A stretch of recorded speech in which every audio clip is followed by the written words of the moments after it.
Ow, ow. Subscribe to earn drops. What's the drop? What drop do I get? Oh, it doesn't tell me.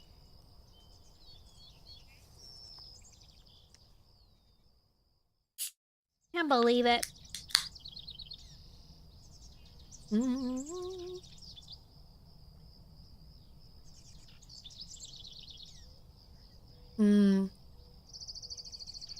Scrumptious. Ben, hello. I'm like 45 minutes early. Hi, Harry. Welcome in. Today's my Warrior Cat Wednesday streams. Silver snagged the first. Yes, hello! Hi! Look, we have a new friend on the screen. Tell me how the bird song sounds. If it's a good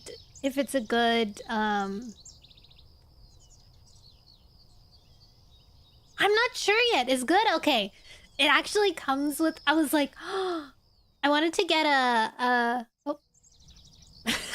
I wanted to get like an idle game for you guys to play during like Warrior Cat Wednesdays. But then I found this guy instead. And he's like a little desktop like guy. And he's so cute. And you can decorate them. And you can decorate the desk. And they have a room that you can also decorate. And I thought he was kind of cute. So, oh, and you can do this too, look. Desktop mode!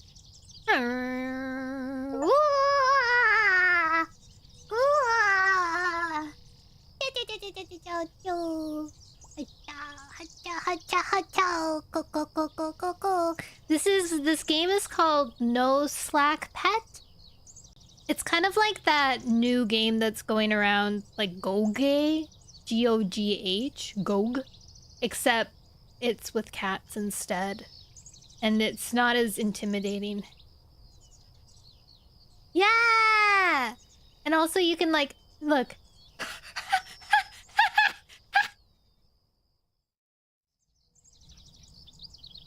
Oh my god, look at him! Oh my god, I love him! He's like a Shimigimi or whatever those old like games that would let them run around. Anyways, you can like decorate him. Here. Oh, what happened, dude? Your hands are too low. Anyways. Oh, I got new headgear. Oh, look at this guy! Sorry, it'll cover the whole screen. Oh, it's so cute! So you can get like different hats and stuff for them. Like this balloon one. I think it might get in the way though. And then you can buy like eyes and stuff. Ooh, yeah.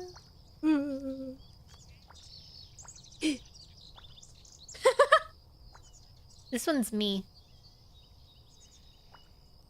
That one's also me. Oh my god, it's animated! Yaha! Spalko, spalko. These ones are like high def.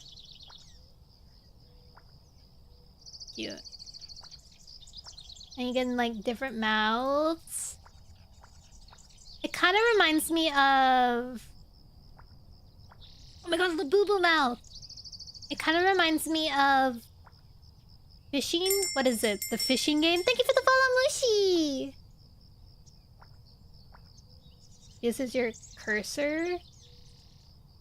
And this is where you decorate your little table. You can put like a keyboard and other stuff. Yeah, it's pretty cool. This game is No Slack Pets. Technically it's not a game. It's more like a... Or would you... I think it's like a game. If you can play around with it, it's a game. Yeah, he's a productivity kitty. He sits on your screen. Mimi, look at this. Wait, you like this part? Look. Ah! Little guy. And then you can put him on Windows and he'll like hang out. He is a productivity cat. It's called No Slack Pets. No Slack Pets. That work? Yes. It didn't work at all. I got so distracted and get to say hi to everybody. Hi, Ghostface! Hi, Perf! No Slack Pets. It's like $7. And you can like co-work with people if you want. Here, let me show you the co-work. I'm just advertising.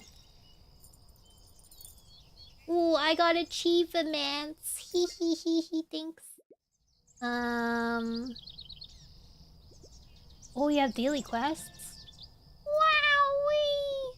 Wowee! There's a bus that you can take. Apparently there's like mini games too. But I haven't checked out the mini games yet. Hi, Mushy! Is it a pool party?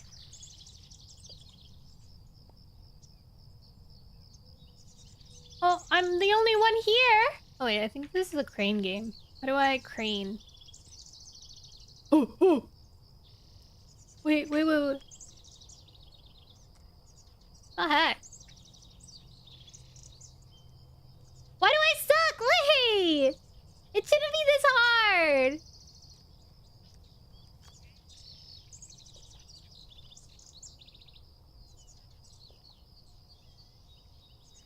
Why is this the worst thing? Oh, yay! Money! Thanks. And then it'll show who's in your room, but I don't wanna. I don't want to. Can I leave? Board cat bus. Leave cat bus. Ooh. Confirm. Alright, back to business. Hope you feel better, girl. Oh no! I'm sorry, Ven. It's okay. We're gonna try and finish today's game. I mean, today's book. I realized today, I was like, I wonder if we finished the book last time. And we did not finish the book last time. We're on chapter 16. Gretel and Hansel? Wait. Bruh, Mushi, are you... Hold on a second. Are you who I think you are?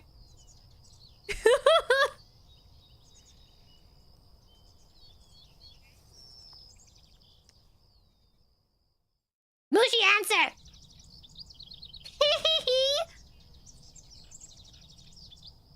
Did I say hi to Mushi? I've known Mushi for a very long time. Mushi's birthday was recently, actually. Why did you come? Why are you here on my Warrior Cat Wednesdays? Of all the days to show up for the first time. You gonna dox them? Yeah, I could dox them. I could dox them.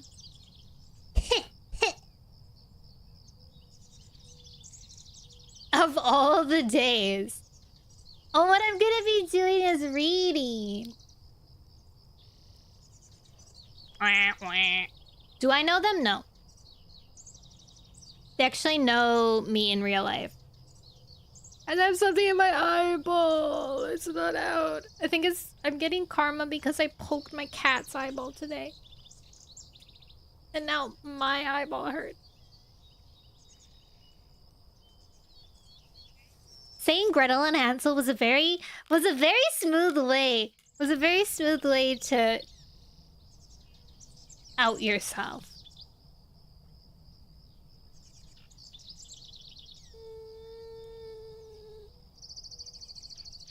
Oh, my glasses are dirty.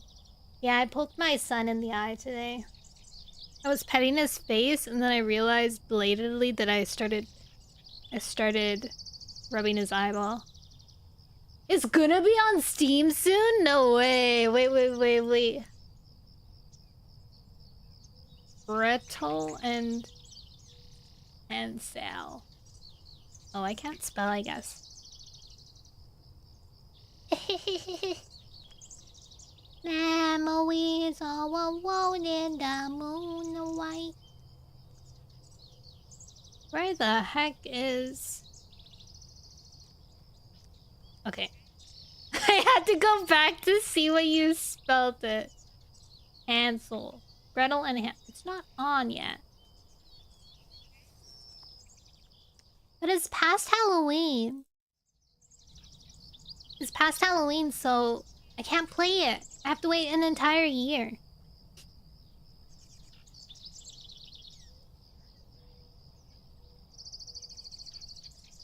Did Gretel and Hansel have, like, achievements for how many times you could die?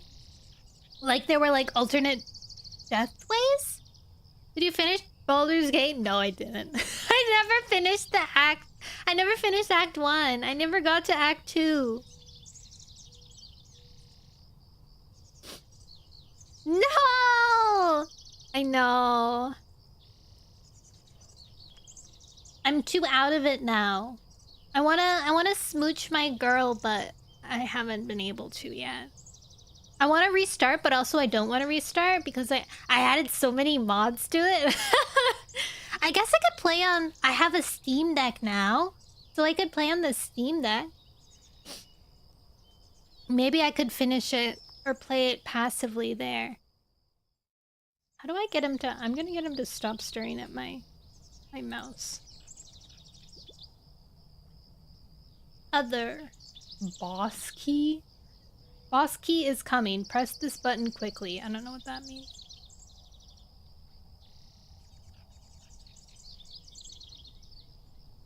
There we go. Okay, he's focused now. He's locked in! I got this Steam Deck a while ago. I'm gonna say like a few months ago now.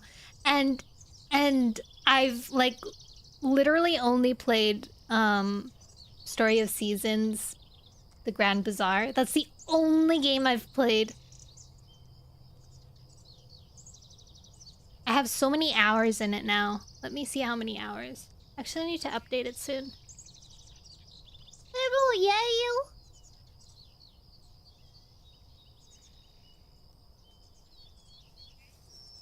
$78 hours. Wow. Wow.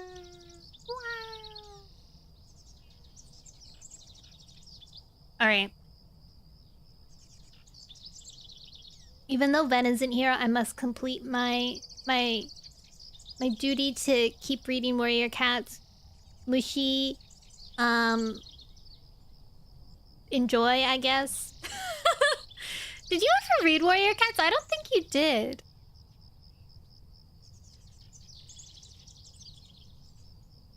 Usually people just lurk for this stream. So, you didn't? Bruh. Should I start? Yeah, I think you should. Look at how many deaths we have. Do you see the toll? Into the Wild, 47 plus. New Prophecy, 23 plus. Power of Theory was pretty lacking. Dawn of the... Omen of the Stars. Omen of the Stars, 27. I thought there was gonna be more. Dawn of the Clans is pretty good. Thank you for just enjoy your carafe of water. Alright. We're gonna start reading. Please enjoy. I saw a Warrior Cat book at the airport and thought of you. Aw, thanks.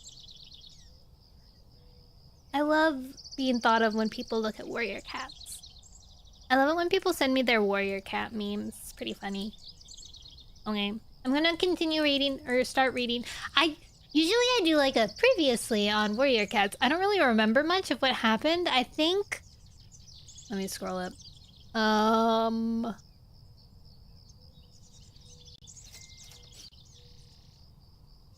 Okay, I think they decided to do a vote to move to the... Thank you, Miffy, for the check-in. Mwah. I'm pretty sure they... Right, so the gorge cats, the moor cats, they made a vote to decide which place they wanted to live because the moor clan was disbanding pretty much. So they all split ways. Thunder we followed for a while. He went with his dad Clear Sky, but then there was like some drama. Whoa. There was some drama that happened. Clear Sky started wooing his ex-girlfriend, which is kind of crazy. So now Thunder's dad is dating his ex-girlfriend, or they're like mates, quote unquote. Hi, buddy. And how are you? I'm pretty good. It's so funny to hear anything since I don't know. So I know I love it when people are just listening in. And that created a drama. Thunder didn't really like what was going on. He also didn't like how Clear Sky was leading, so he was like, you know what? I'm out. Bye, dude. And then a few other cats were like, I'm with you, Thunder. This place sucks. And so they left and they found like a gorge to kind of stay in, and they're like the beginnings of a new clan, so they're pretty like sparse and in need of stabilizing themselves. But unfortunately, while Thunder went out and was doing some like patrolling and looking for food, he ran into these two old cats, and these cats were all beaten up and tired and exhausted, and turns out they were from the mountains, which is where his father came from. And he was like, oh my god, the mountain cats came from you guys. And it was like Clear Sky's mom, and he was very... She's very... I think they did a good job at making her seem like a really bigoted old person, like not up with the times, and like she's like, she sees her son, and her son had like broke his legs, and she's like, ew, why are you here? Like look at you, you have a broken leg, you're useless now. Like, it's so rude. And she's like whining. She's like, I want to see Clear Sky. I want to see Greywing. Which, now we switch to that one. Greywing, who was part of the Moor clan, left with Tall Shadow to the pine trees. And he started living there, but because of all the pine needles and swamp stuff, his asthma was getting really bad. So he briefly left to go hang out with Windrunner's clan back on the moor, and he's there right now. But he didn't tell anyone where he was going because he likes to do that for some reason. And now, quick, what's her name? Quiet Rain, the mom is like, go find him, I want to see him. And Tall Shadow's making Thunder go find him, but Thunder like runs a clan now. He doesn't have time for this, and yet I guess he's gonna go do it. And that's really what's happened. And I just ate a chocolate, so it's in my mouth and it's hard to talk. Hi, Spirals!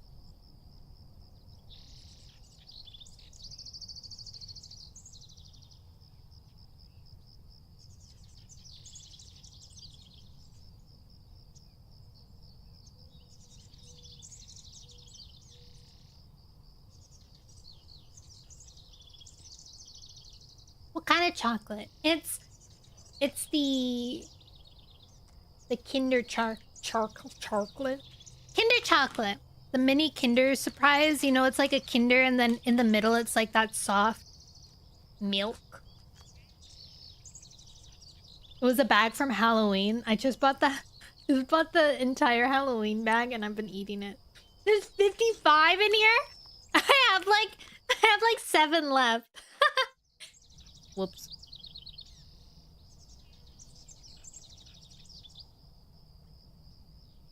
All right.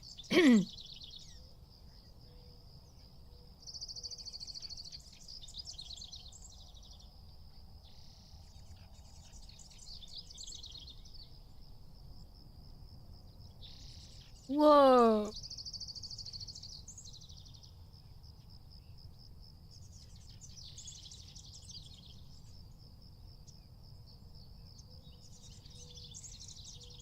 Okay.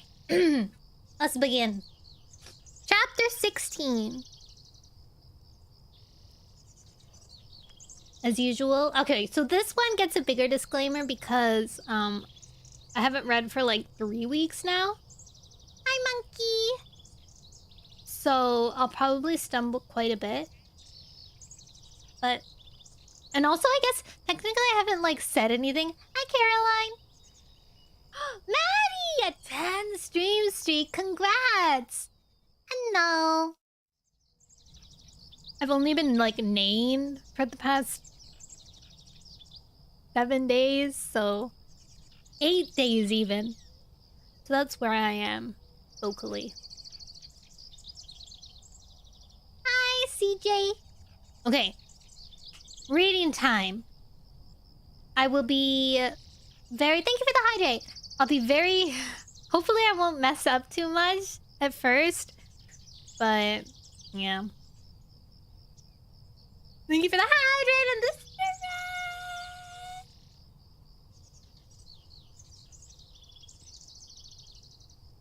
Don't get distracted. Yeah.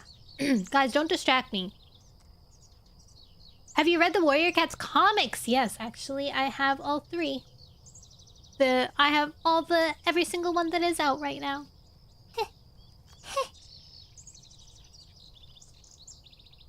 Don't get distracted. Don't get distracted. Don't get distracted. Don't get distracted. It's too late for that. Okay. Okay. Chapter 16. Wind tugged Greywing's fur.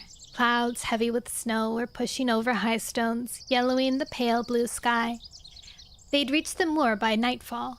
A shoe dangled by its thin tail from Greywing's jaws. Ahead of him, Gorsefur ducked into the heather, Minnow just behind him. Gorsefur had only a vole. Minnow's lapwing had been half dead from hunger when she caught it. There wouldn't be much flesh on its bones. Greywing wondered whether to stay out longer. If snow was coming, the prey piles should be high, but what was the point? They'd hunted half the day for this meager catch. Greywing followed the others along the sheltered trail that led to Windrunner's camp. He'd hoped to bring back a rabbit, but the rabbits were hidden deep in their burrows. He must have smelled the snow before he did. Mews sounded along the heather tunnel. Gorsefur! Minnow! Greywing glimpsed Dustmuzzle pushing alongside Gorsefur. Can I carry your vole? The youngest Tom begged. What did you catch? Mothflight stopped in front of Greywing. The excitement in her gaze faded as she spotted the shrew. No rabbits? Greywing shook his head sadly and nudged her along the trail until they popped out into the sheltered clearing. Thank you, Silver. Now you're the one distracting me, Goofy. Don't get distracted. Ah!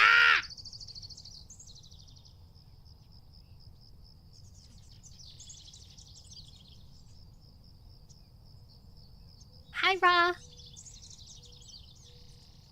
Mama. Windrunner was pacing the far end, her gaze flicking towards the thickening clouds. Reed stood near her, sniffing Slate's injured ear. The foxbite had healed quickly in the days since the attack, but Reed was still careful to keep checking for any signs of sourness in the wounds. Greywing dropped his shrew. Is Slate okay? He called to the silver tabby. Her ear will be fully healed in another quarter moon, Reed answered. Slate ducked away from him. I wish the fox had torn out a lump of fur instead. She shook out her pelt irritably. At least fur grows back. Greywing, can I put your shoe on the prey pile? Mothflight's mew snapped him from his thoughts. Yeah. He glanced at the empty patch of grass. Dust's muzzle was already dragging Gorse for his vole towards it. Minnow padded past him and dropped her scrawny lapwing.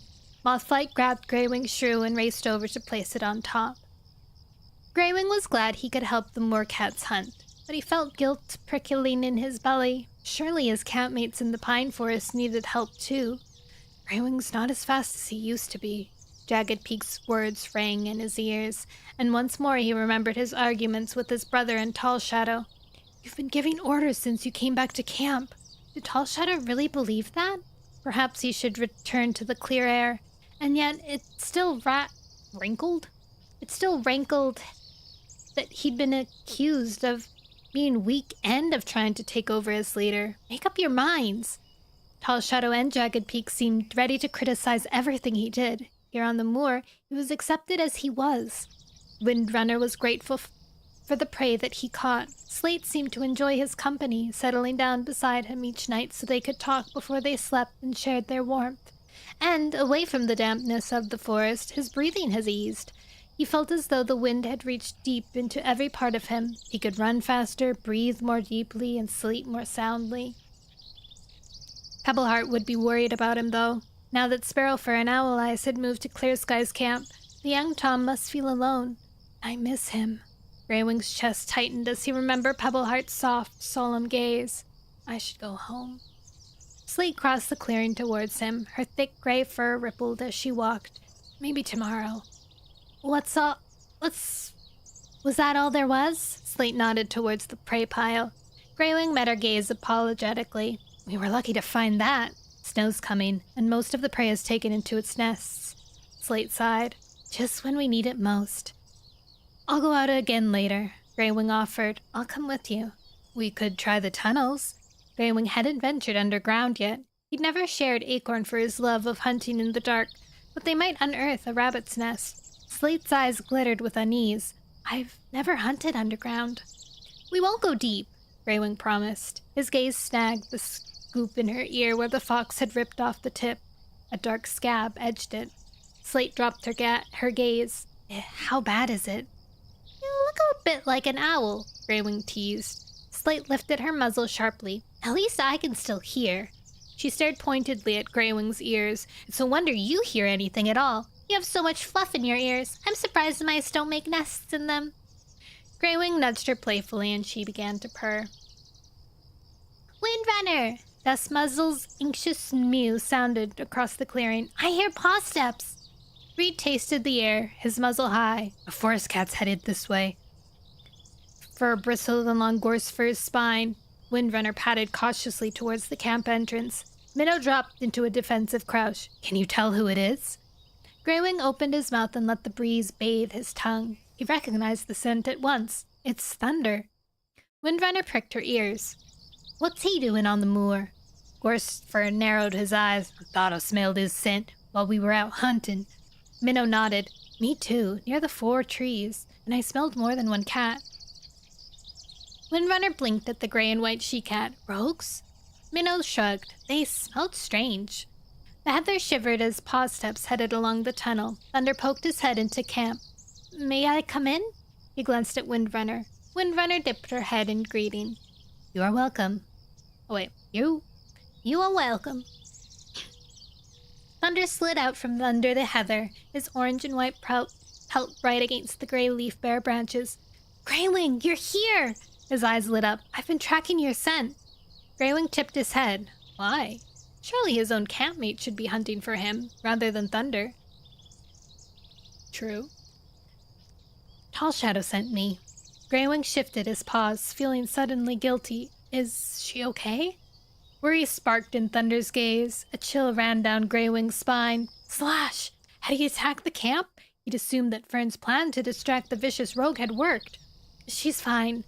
Thunder's tail twitched. Everyone's fine. Then why did Tall Shadow send you? Greywing frowned, puzzled. I found some strangers in the forest. Thunder explained hesitantly. They were looking for Tall Shadow, so I took them to her camp. Greywing leaned forward, curiosity prickling his pelt. Why did Thunder seem so wary? Strangers? They wanted to see you. Slate shifted beside Greywing, her pelt bristling. Who are these strangers? Ainu. Windrunner tipped her head. Where are they from? Thunder stared at Greywing. They're from the mountains. Mwah. The mountains? Greywing's thoughts whirled. Had the tribe followed the sun trail? He remembered his dream of the empty cave behind the waterfall, but they wanted to stay among the peaks. Had something terrible happened to drive them from their home? Thunder lowered his voice. It's Quiet Rain. My mother! Greywing's heart quickened. The journey from the mountains had been difficult for the young and healthy cat he used to be. Quiet Rain would surely have found it even more trying. Is she okay? She's weak and hungry, and carries a wound, but Pebbleheart is taking care of her. Thunder told him she came with a cat named Sunshadow. Moonshadow's son.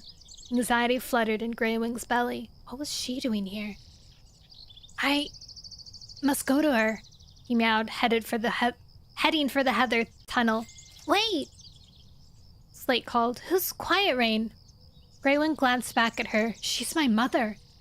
Why hadn't he been in the forest to greet her? He shouldn't be here on the moor. He had duties and responsibilities at home. As he shouldered his way through the heather tunnel and burst out into the grass beyond, he felt his breathing shorten. His heart pounded in his ears. Wait for me!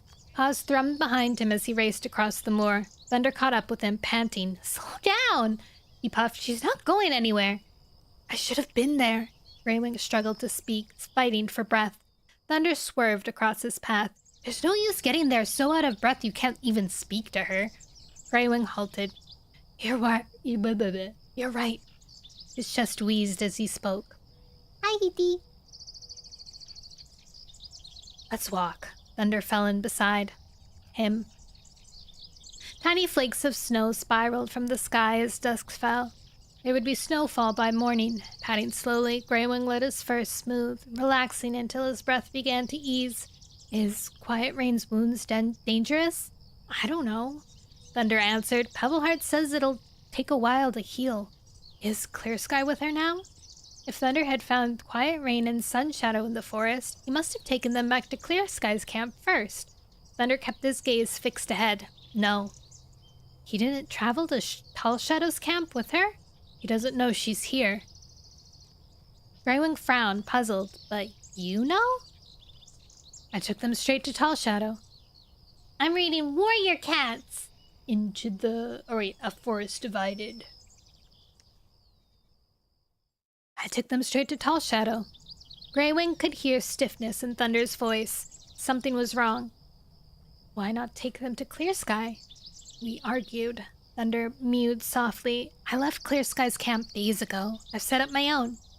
Greywing's heart sank. Would Clear Sky and Thunder ever reconcile? Before he could ask, Thunder changed the subject. Tall Shadow says that Sunshadow looked exactly like his father. He lowered his voice. I told him Moonshadow had died. Greywing glanced at him. That must have been hard for you and him. He was looking forward to knowing his father. Was that bitterness in Thunder's mew? They know about Brightstream too. Tall Shadow didn't want to tell them anything more. Not until your mother is stronger. Greywing glanced across the moor towards the Four Trees Hollow, where the graves of so many of their friends lay. What would Quiet Rain say when she found out? He slowed, suddenly realizing how much news there was to share with her and how little of it was good. What will she say when she finds out how we fought among ourselves? His worry wormed beneath his pelt. His forepaws scuffed a hard vine in the grass. Pain shot through his leg as the vine tightened around it. Instinctively, he tried to tug himself free, but the vine gripped harder, digging into his flesh. Jeez. Thunder leaped back, fur on end. What's wrong? Something's caught me! Panic flashed through Greywing, spiraling as he tried to pull his paw free. Pain scorched up his leg as the vine snared it harder. Hold still! Thunder darted forward, examining his paw. It looks like a vine from a two-leg fence. Greywing could smell blood and looked down to see the fur darkening around his paw. Thunder sniffed along the thin tendril. It's tied to a stick.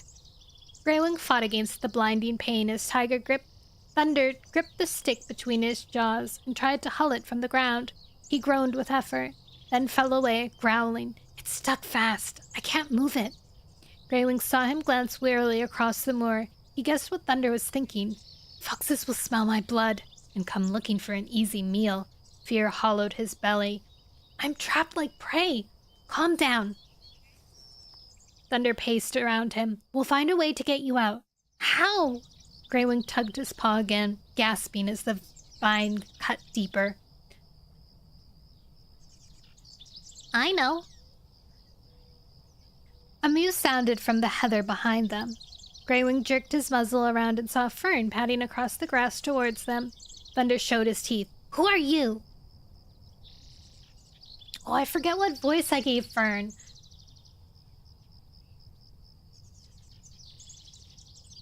Fern paused and tipped her head. Greywing knows me.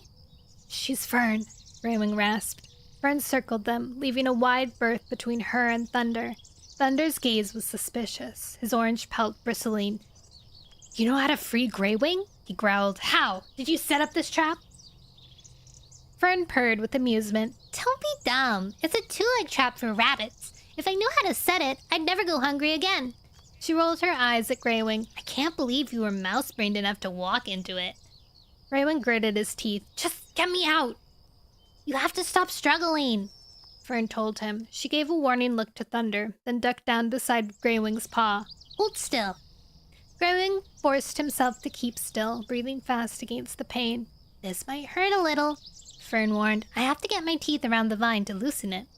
Greywing nodded and braced himself. He shuddered as he felt her small teeth slide between the vine and the wound in his leg. She wriggled her head, and he gasped as pain flared through him like lightning. Suddenly, the vine loosened. Fern jerked her head away, and Greywing slid his paw easily from the trap. Relief swamped him as the worst of the pain receded. But the wound stung like fury, and he felt blood seeping into his fur. He put weight on his paw, relieved to find it solid beneath him. Nothing broken. It was only a flesh wound. It would heal. Hi, Tax. Hi, Nizzy. Hi, Doe. Hi, Dizzy. Thank you very much. Please enjoy your swordfish.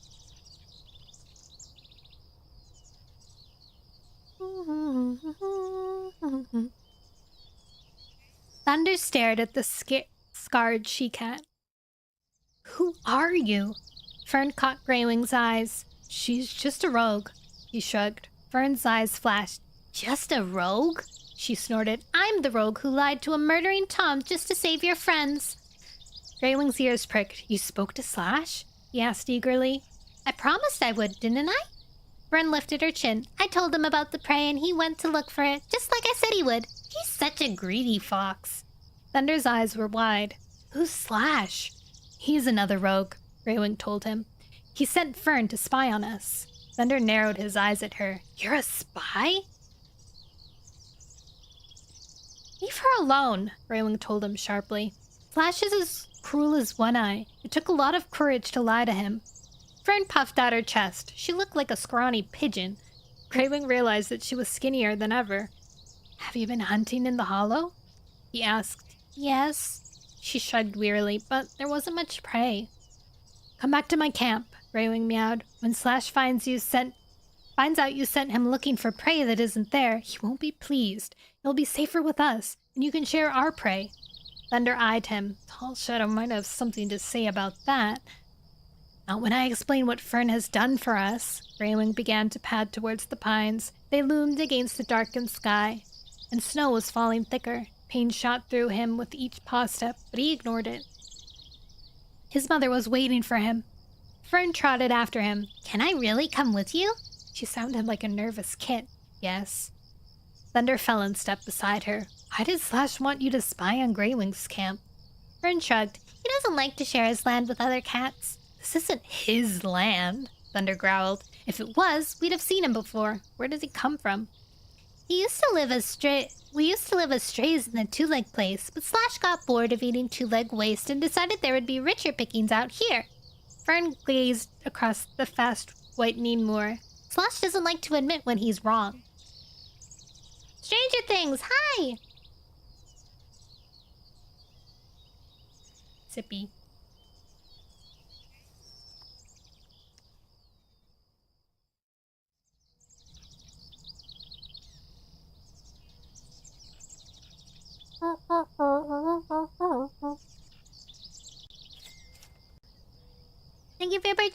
enjoy your beaker. Hi, Cordy.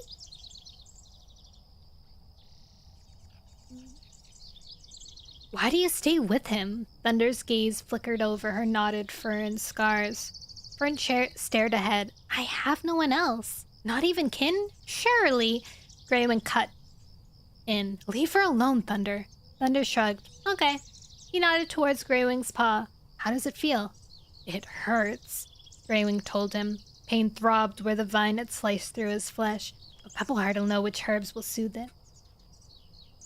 They headed down the slope towards the thunder path. Monster tracks sliced through the slush, covering the smooth black stone. Greywing pricked his ears, listening for monster growls. He heard nothing through the muffling snow, and there was no sign of eyes flashing in the distance. Come on. He limped across the thunder path, relieved to smell pine sap as he reached the other side. Fern's black pelt was dotted with flakes, snow-speckled Thunder's whiskers. A fresh flurry whirled around them, and Greywing ducked between the straight, dark trunks into the shelter of the forest. Thunder led the way to the bramble camp. Fern stayed close to Greywing, pressing closer as they neared. Are you sure this is a good idea?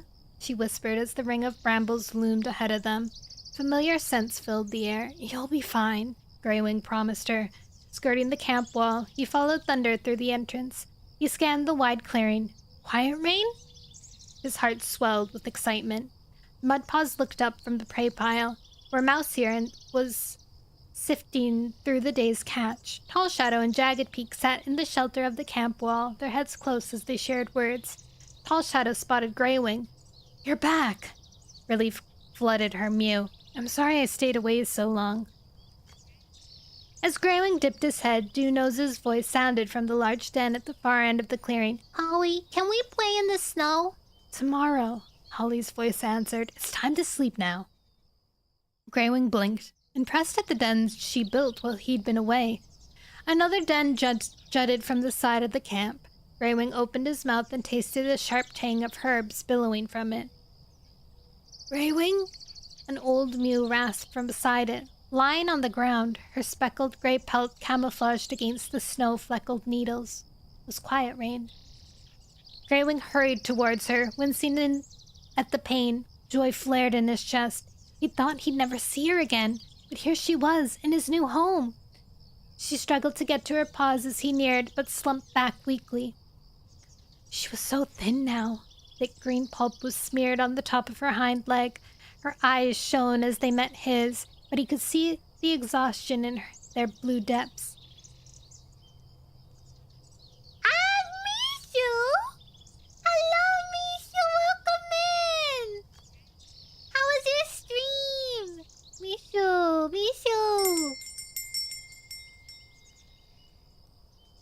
What were you up to? You were playing art? Nice. I'm not natural? Natural. What? I'm good. Today we're reading Warrior Cats, but you probably already know that.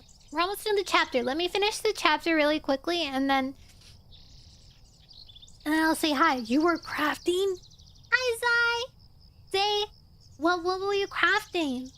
Okay, quickly I'm gonna finish this chapter and then we can chat. Where's Sunshadow? He glanced around for the young Tom. He's sleeping, Quiet Rain told him. It's the first time he's had a full belly and a safe nest for quite some time. Thank you for the follows, Bogu and Flowers Sand. Flowers and crafts galore.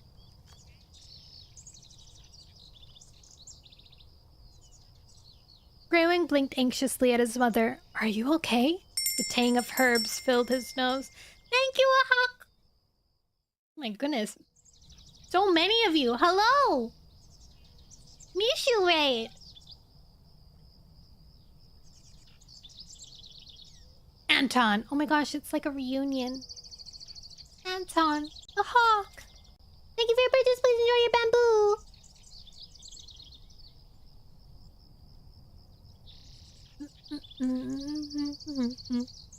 I'm here, she murmured. That's all that matters. Emotion tightened Greywing's throat. He thrust his muzzle against Quiet Rain's cheek. She relaxed at his touch, and her pelt rippled with pleasure as he breathed in the scent of her. For a moment, he was a kid again, nuzzling beside her belly in the warmth of their mountain nest. Suddenly, she pulled away. I smell blood! Fear lit her gaze as she saw Greywing's injured paw. What happened to you? I got caught in a two-leg trap. Her blue eyes clouded. Why did you ever come to this place? Her wail was thin, like the mewl of a kid. There is nothing but danger and death here. You should have stayed in the mountains.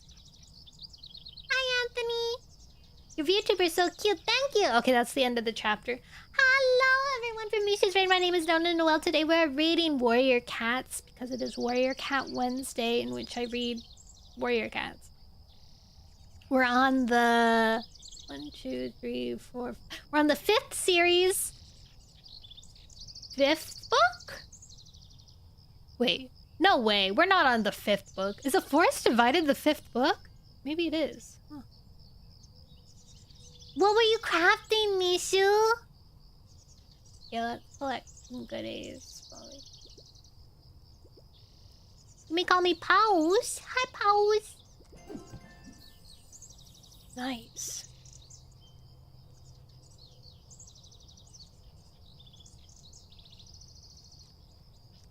Let's pause. Hello. Let's pause. That would be a warrior cat name. Your narrating voice is awesome. I'm gonna be a bit rude and lurk. Oh no, that's not rude at all. Honestly, my warrior cat streams are like the lurking streams of all time. There's not much to talk about unless you're like really into like the plot and stuff. I have someone who chats a lot when they're watching Warrior Cat streams because they've already read all the books and they're like reacting to me reacting. But otherwise people just have it on in the background while they clean or they work on stuff. Thank you for subscribing, Blitz! I was doing a bit of scrap journaling and then drawing. I wanted to work on some hair clips but couldn't get that done this time. You're so crafty. I bought this really cute schedule an agenda for it starts in December and then it runs all through next year, and I really wanna I do multi-stream. I am live on Twitch right now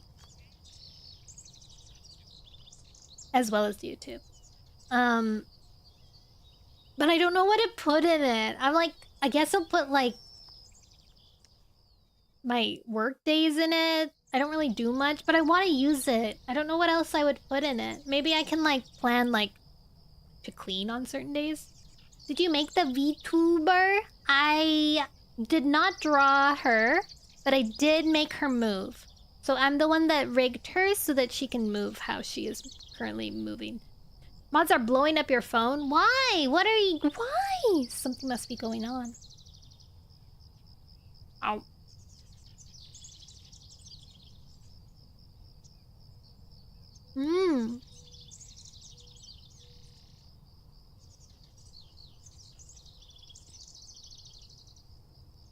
I have a donut. Good luck with it. You can have a small entry too every day of how the day. You're right. I can do a little daily thing, like a daily how I'm feeling and how it went. Rigging is tedious, but I mean, it's tedious, but it's also really fun.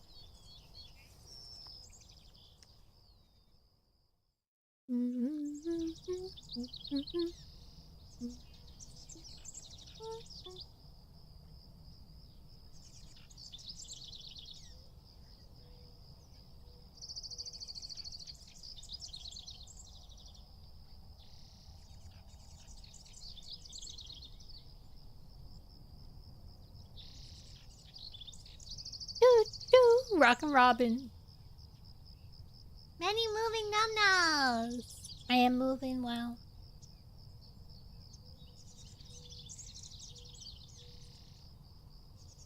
Alright. Alrighty. Let's keep reading, guys. Thank you for all the follows. Thank you, YouTube, for all your chattering. Chapter 17. Hi, Kai. What kind of donut? It's just like a sour cream glaze, I think.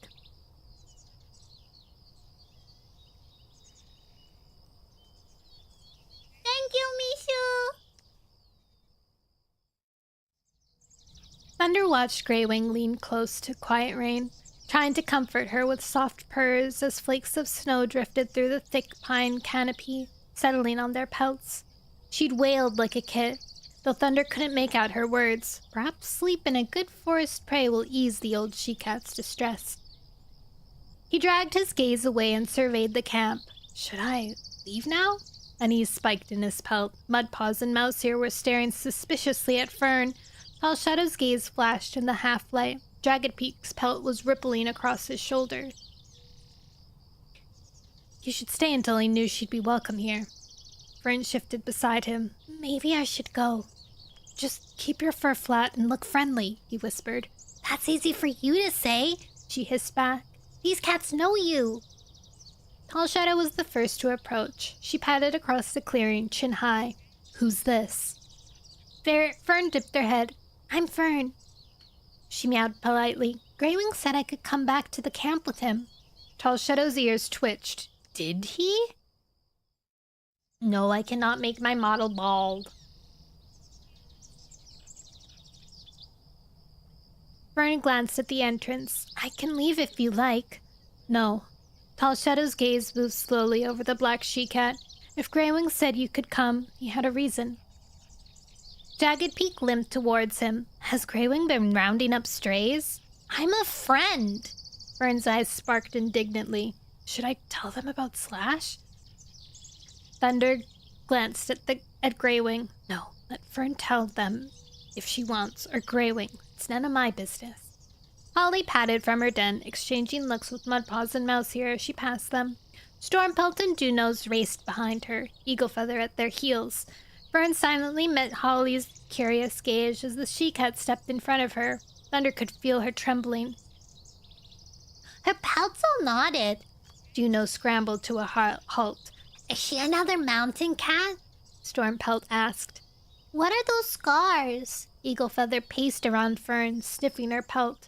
Holly flicked her tail angrily. Be polite! This cat is a visitor, and your elder. She dipped her head to Fern. I'm so sorry about my kits. They speak before they think.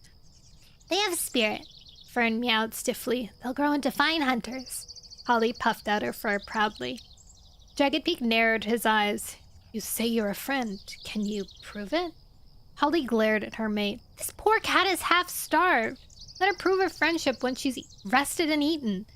She nodded towards the prey pile. Mudpaws dug up a moss nest today, so there's enough for all cats. Come and choose one. She beckoned to Fern with a flick of her tail.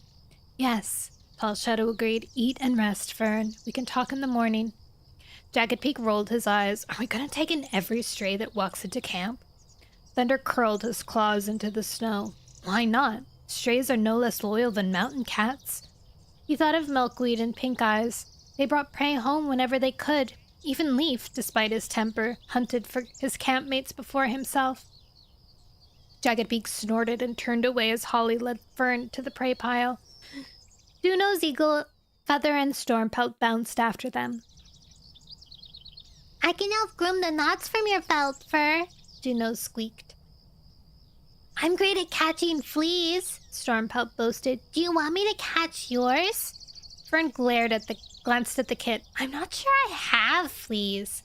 But if you do, I'll be able to get them, Stormpelt assured her. Holly stopped at the prey pile, swung a mouse from the top, and dropped it at Fern's paws. Take this and find a sheltered spot. You look like you haven't eaten in days. Fern gazed at her gratefully, then snatched up the mouse and carried it to the camp wall, where she settled into the snow-flecked ground. Dunose scampered after her. Let the poor cat eat in peace, Holly called. I will, I promise. Dunose flopped down beside Fern and stared at her as she ate. I love kits. Thunder glanced towards at the heap of fresh kill, snow dust at the top. He licked his lips and looked hopefully at Tall Shadow. Can you spare some prey for me? I haven't had a chance to hunt today. I gave the one catch I made to Quiet Rain. Bye-bye, Blitz.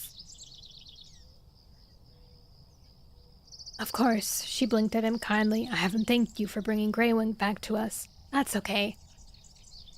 Thunder hurried across the clearing, his belly growling. He wasn't hard to find. At the prey pile, he grabbed the mouse and, crouching, gulped it down in a few bites. As he swallowed, he watched Greywing sitting beside Quiet Rain. What must it be like to see his mother after so long? He wondered, with a pang.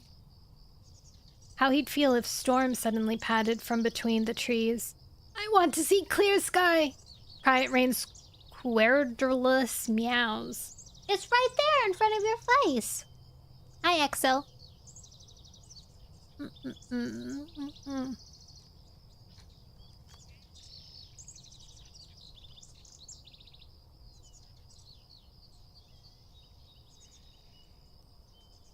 I want to see clear sky. Quiet Rain's querulous mew sounded across the clearing.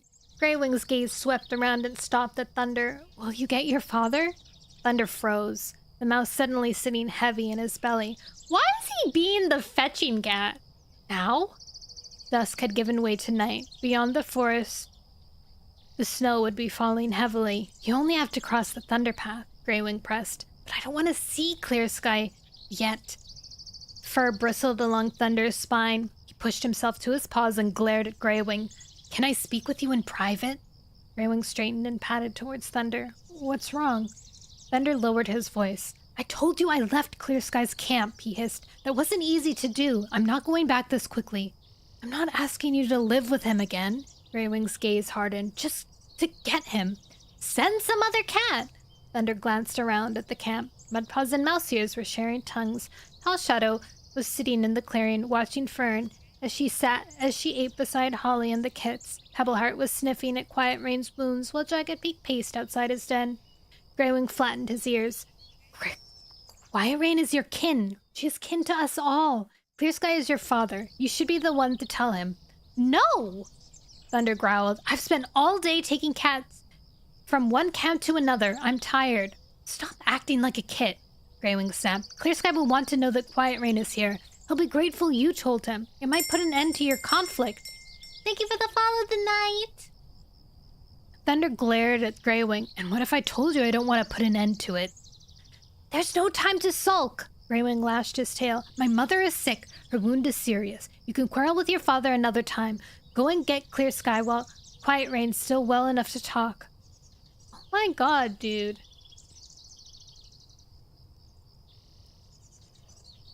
Can they not tell him to do things?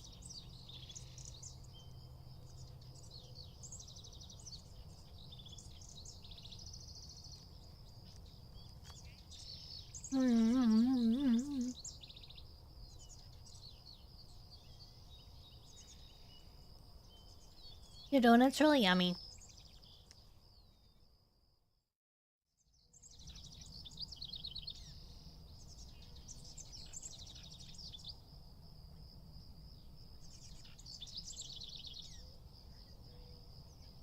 Thunder stared at Greywing. Was Quiet Rain that ill? Okay, he growled. I'll go. Ignoring the frustration hardening in his belly. Hi, Night.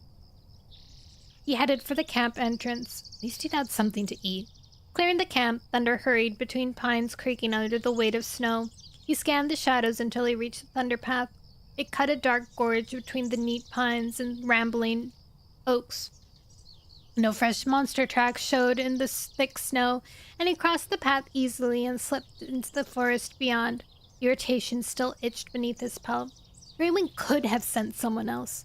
Thunder veered off the path to Clear Sky's camp, heading instead for the ravine.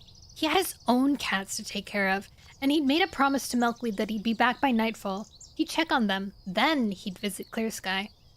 By the time he reached the top of the ravine, his paws ached. Snow swirled into the small valley and settled on the brambles and gorse below. He scrambled carefully down the slippery stones, landing with a soft thump in the snow at the bottom. Thunder! Lightning Tail's happy mew greeted him as he squeezed beneath the gorse. Where have you been? Didn't Milkweed tell you? Thunder crossed the clearing. Yeah, but we thought you'd be back before now. It took longer than I thought. Thunder glanced around the snowy clearing. Milkweed was peering from the den she'd woven for her kits. You could see Clover's and Thistle's eyes shining in the darkness beside her. Pink Eyes crouched at the edge of the clearing, chewing on a scrawny starling. Leaf bounded across camp, a squirrel dangling from his jaws. He nodded to Thunder as he passed. Looks like you've had a good hunting today. Thunder called after him. Lightning Tail puffed flakes from his nose. Pink Eyes smelled the snow coming, so we've been hunting all day. It might be our last chance for a while.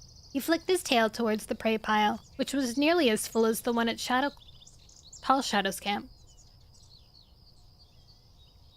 Leaf carried the squirrel to Milkweed's den and dropped it at the entrance. Thunder blinked. Was he actually taking food to the queen and her kids?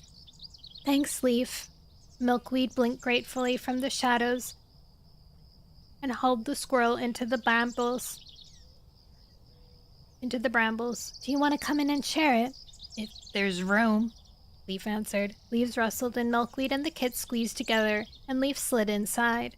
Thunder glanced at Lightning Tail. Lightning Tail shrugged. I think he feels guilty for saying she couldn't hunt. She brought back as much prey as he did today. He flicked his tail towards the prey pile. You must be hungry. Have something to eat. I ate at the Tall Shadow's camp, Thunder told him. The bracken rustled beyond the prey pile. Owl Eyes nosed his way through, shaking snow from his muzzle. Thunder, you're back! He hurried across the camp. But I have to leave again, Thunder explained. I have to get Clear Sky and take him to Tall Shadow's camp. One of the mountain cats is his mother, and she wants to see him. Why can't he just be like, hey, go to Tall Shadow's camp?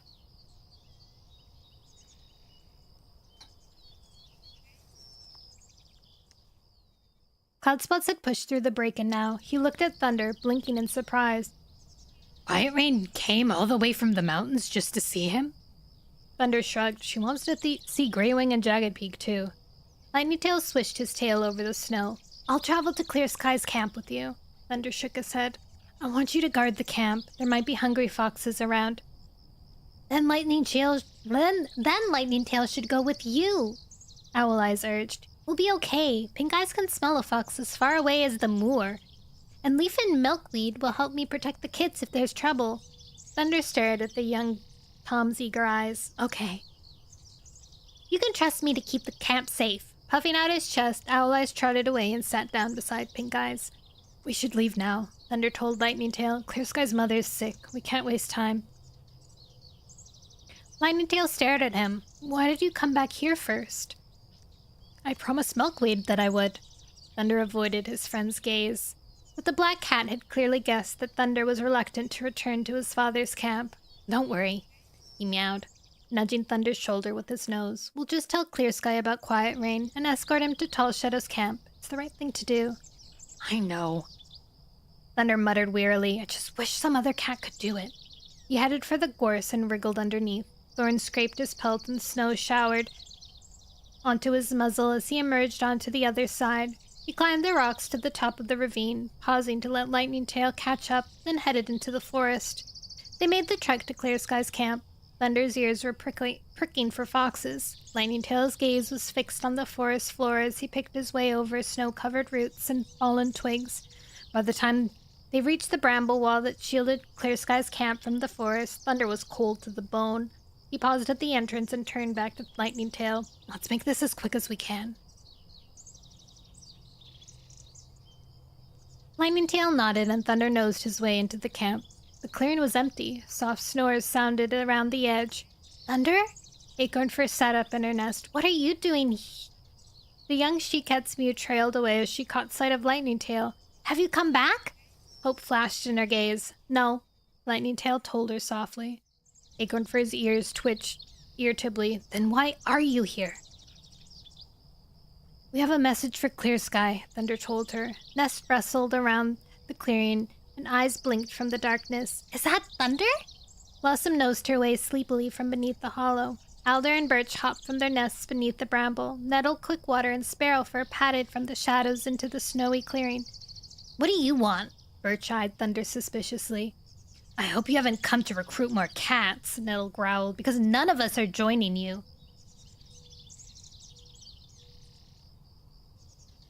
I wish I was. Ursa from Genshin.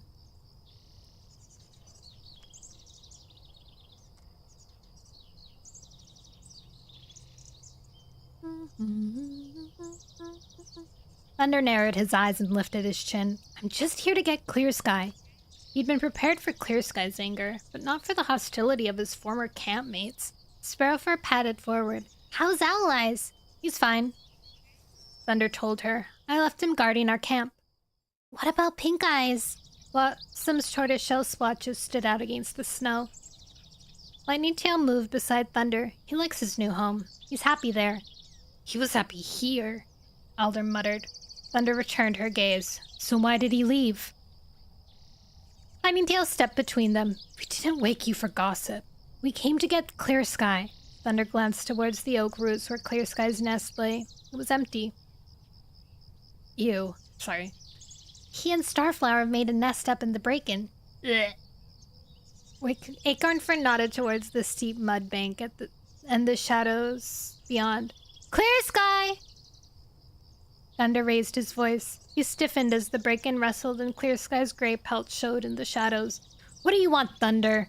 Clear Sky stopped at the top of the bank. Thunder stared at him. Quiet Rain has come down from the mountains. She's in Tall Shadow's camp. She wants to see you. He watched Clear Sky's eyes widen, satisfaction and his father's surprise rippling through his pelt. Promised Greywing I'd get you. You need to hurry. She's sick. As he turned and headed for the entrance, a soft mew sounded beside Clear Sky. Wait, Thunder. Starflower was calling him. He stopped. What for? This is a shock for your father. Won't you show him a little kindness? Like the kindness he's always shown me? Bitterness rose in Thunder's throat, but he was aware of the other cats' gaze on him. Okay.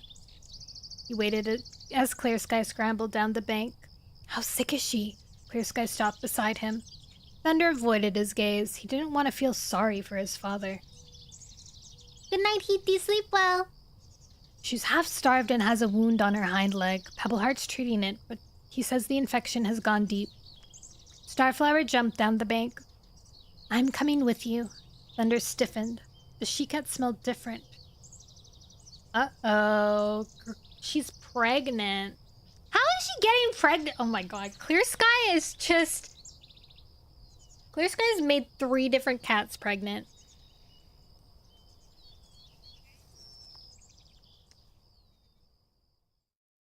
She-cat smelled different, and there was a gentle glow in her eyes, which he'd never seen before. Please stay here, Clear Sky told her gently. It's cold. You should rest. You're expecting our kits. That was so fast. How would he even know? I guess maybe the smell? But it's been like, what, 3 days since Thunder left camp? So maybe they were at it before? Like, before Thunder even knew? Eek. Ugh. Gross.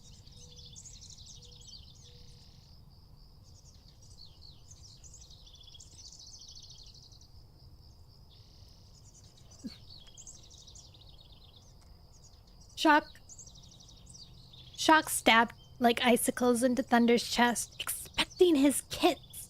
He dug his claws into the snow, trying to hide his disbelief. Clear Sky's right, he growled. You should stay here. Besides, this isn't your concern. Quiet Rain is our kin, not yours. Acorn Force stepped forward. Her eyes flashed in the dark. What's done is done, Thunder. Don't be cruel. Thunder glanced at her. What do you know about cruelty? Your mother didn't die when you were a kid. Your father didn't send you away. Thank you for your purchase. Please enjoy your crystal. Hi, Stray Kid. Do you play Roblox? I have played Roblox.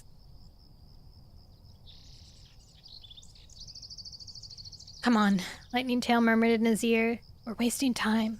Thunder faced Clear Sky. Are you ready to leave? Clear Sky's tail trembled. Yes. By the time they reached Tall Shadow's camp, the snow had pierced the pine canopy and was falling in heavy clumps onto the forest floor. An icy wind sliced between the dark trunks. Thunder ducked through the bramble entrance, relieved to reach shelter of the high camp walls. He waited for Clear Sky and Lightning Tail to follow him through. I can't believe... Okay, I cannot believe they made Thunder go out 3 times to get people. He brought them to Tall Shadow's camp, and then he was asked to go get Greywing, and then get brought back, and then he's asked to go get Clear Sky and bring them back again. Oh my god. What's my favorite game? Outer Wilds.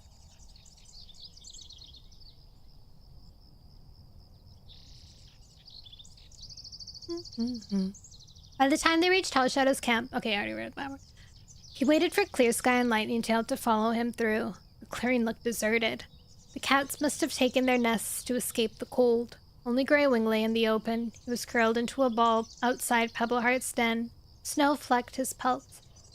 He leaped to his paws as soon as he saw Clear Sky and hurried across the camp to meet him. Clear Sky spoke first. Why has Quiet Rain come? Did something happen in the mountains? Greywing shook his head. She came to see us. She's weak and sick from the journey. He nodded towards Pebbleheart's den. She's waiting for you. Thunder watched his father hurry across the clearing and disappear into the bramble den. Thank you, Thunder. Greywing's breath stirred his ear fur. Thunder drew away from the Grey Tom. Greywing's harsh words from earlier still rang in his mind. Stop acting like a kid. Anger prickled beneath his pelt. You asked me to get him, so I got him, he snapped. He'd spent all day doing what every cat had asked of him, and now he was tired. All he wanted to do was return to his own camp and sleep among cats who actually cared about him. I'm sorry. Greywing's mew was so soft.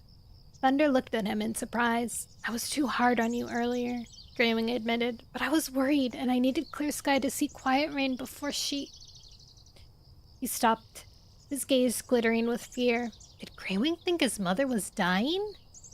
Paws scuffed the snow behind Greywing. Jagged Peak was heading towards them. There's prey if you want, he told Lightning Tail, nodding towards the pile, now covered with snow. We've fed every other stray in the forest. You might as well share our catch too. Help yourself. Lightning Tail caught Thunder's eye. Will you be okay? Of course. Go and eat. It's not often you get offered prey that you haven't hunted. He watched Lightning Tail cross the clearing, and then looked back at Jagged Peak. Is Fern okay? She's sharing our den.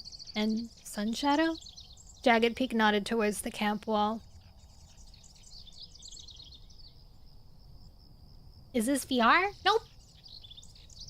It's just a moving picture. Isn't it magical?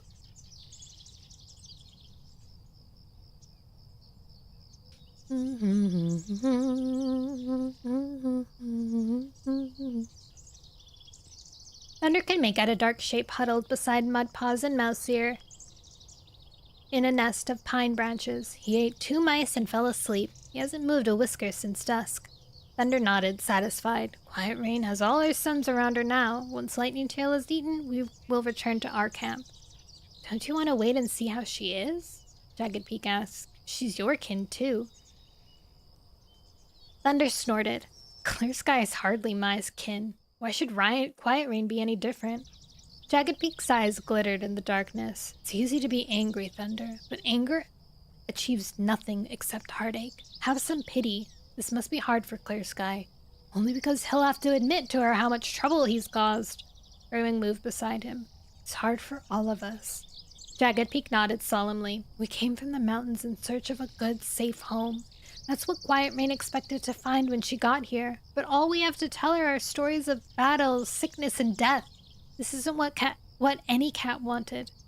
Thunder glanced at Pebbleheart's den. Was that what Clear Sky's saying to his mother? Suddenly, the camp wall shivered. Thunder blinked in surprise as Starflower padded through the bramble entrance. Seeing her, Greywing let out a low growl, and Jagged Peak arched his back with a hiss. Thunder stepped forward. What are you doing here? Starflower brushed past Greywing, ignoring the hostility flashing from the tom, and stopped at the edge of the clearing. I was worried about Clear Sky. He told you to stay in camp. Thunder muttered. She narrowed her eyes. I do as I please, not as I'm told. Unease rippled through Thunder's pelt when he noticed Jagged Peak's fur bristling along his shoulders. Starflower had taken a big risk coming here. The last time any of these cats had seen her, she had just betrayed them to One Eye.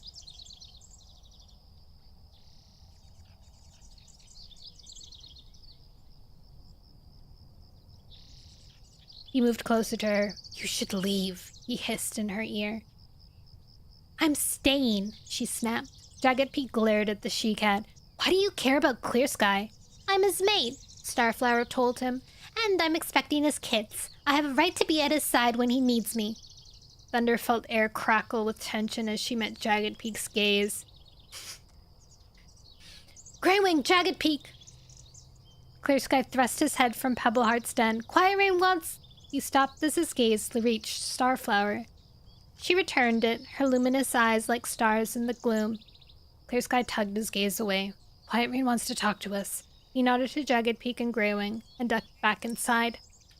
As the two Toms hurried towards the den, Tall Shadow sat up in her nest. "Is Quiet Rain okay?" Starflower crossed the clearing towards her. "She wants to speak to her sons." Tall Shadow stared at Starflower in amazement. Before she could speak, Starflower swished her tail. "I'm here to help Clear Sky. I'm his mate now." "And you're carrying his kits." Pebbleheart padded out into the snow and stared at the golden she-cat. She blinked at him. "How did you know?" "I know the son of a queen," Pebbleheart told her. He nodded to Greywing and Jagged Peak as they passed. "Try not to wear Quiet Rain out," he told them softly. Thunder's belly tightened as he watched them slip into the den. What would they tell her about their new home? He backed closer to the shelter of the camp walls as the thickening snow obscured the far end of camp. Had Quiet Rain expected to find her sons united in a peaceful land rich with prey? Thunder felt a wave of pity for the old she-cat. How would she feel when she knows the truth? Hogwarts is real. Define real. Ivy. Chapter 18. Wait, this just jingle jangled. Oh no! Looks like there's a minor issue with Steam Collection. Don't worry, the gift box will reopen in 1 minute. No need to wait another 30 minutes. If the problem persists after checking the network, a network accelerator may be met. Hog. Chapter 18. Tell me! Quiet Rain glared from the shadows at the back of the den. What happened to my friends? Dread opened like a chasm in Clear Sky's belly. How can we tell her? He swallowed, his mouth dry. Beside him, Greywing and Jagged Peak shifted uneasily on their paws. Why is every cat acting like I've interrupted a burial of a tribe mate? Her eyes blazed. You are my kin. We should hide nothing from each other. Where are the other cats who traveled with you from the mountains? Jagged Peak dipped his head. Dapple-pelled and Shattered Ice lives beside the river now. I know that! Quiet Rain trembled as she raised herself onto her forepaws. Yeah! What is that? Oh, a trumpet. Cool.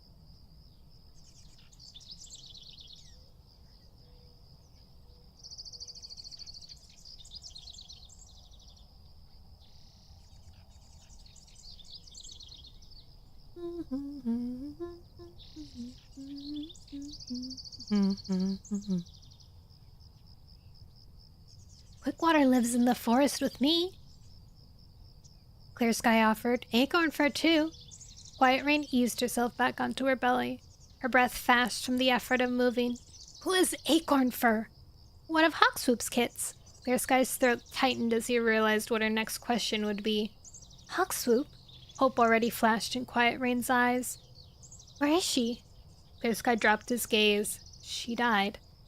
Quiet Rain recoiled. How? Greywing and Jagged Peak exchanged looks. Quiet Rain growled. This is like plucking feathers from a pigeon! How did she die? Clear Sky glanced at his brothers. They stared at their paws. There was a battle. Clear Sky's mew thickened. She did not die in the... Oh, wait. That's true. Never mind. I thought we were talking about Turtletail. It's true. There was a battle. Clear Sky thickened. With whom? Jagged Peak lifted his chin. With Clear Sky. Confusion clouded Quiet Rain's gaze. Who fought Clear Sky?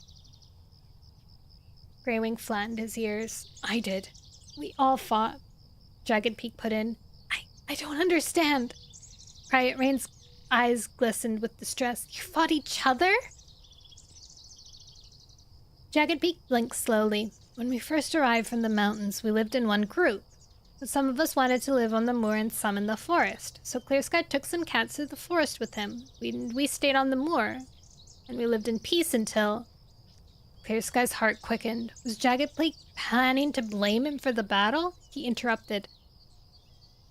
I decided it was best to divide our land. I decided it was best to divide our new land up so each group hunted different parts. You made borders. Jagged Peak flashed him an accusing look. Greywing lifted his head. Seems sensible at first. Quiet Rain narrowed her eyes. At first? Clear Sky kept moving his borders, Jagged Peak told her. Greywing's ears twitched. We had to defend what we had. So you fought? Greywing blinked. Quiet Rain blinked in disbelief. Were words not enough? We tried to talk, Greywing explained. Jagged Peak snorted. When we met to discuss territory, Clear Sky's group attacked ours. It was a mistake, Clear Sky mumbled. I wanted to make sure that my group had enough land to hunt in. Quiet Rain's gaze didn't waver. You tried to take your brother's land, and when they wouldn't give it up, you attacked them? Greywing stepped forward. We all fought each other, he insisted. We had no choice. Jagged Peak growled. Quiet Rain's ragged fur lifted along her spine. Who else died in this battle?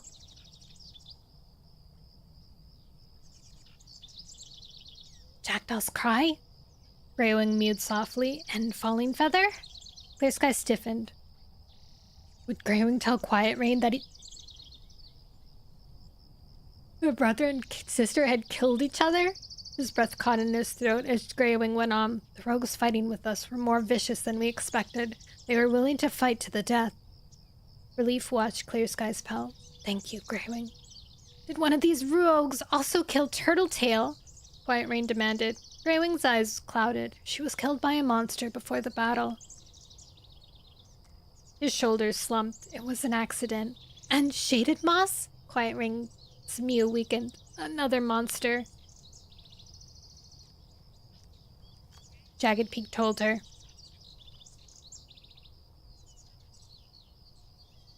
Rainswept Flower?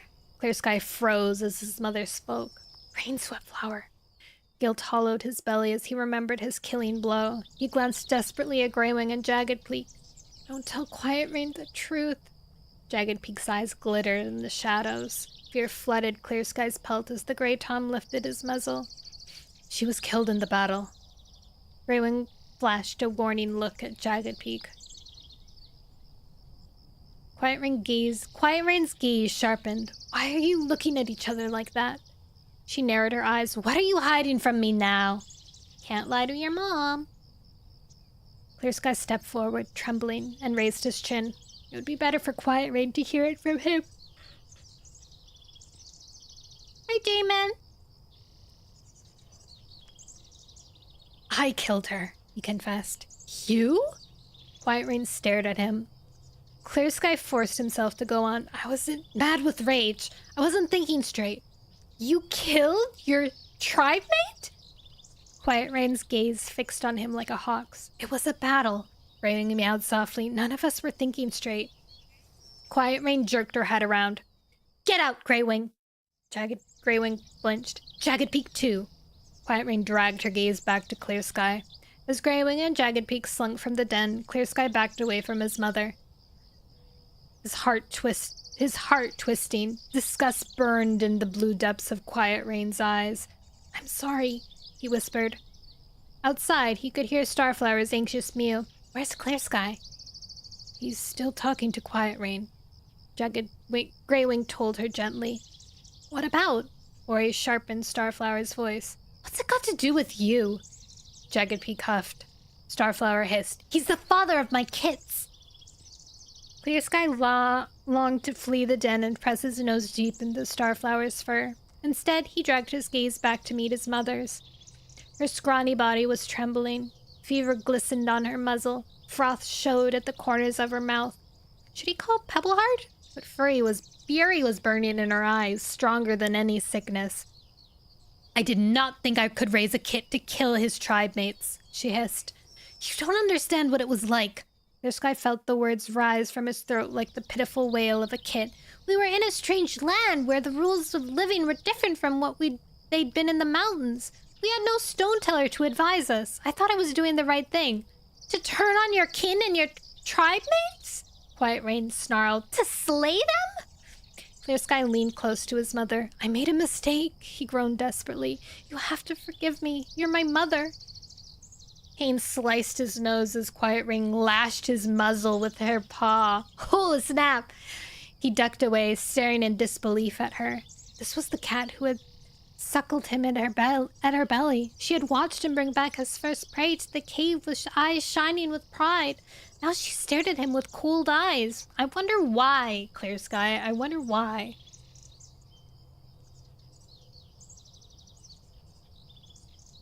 I'm sorry.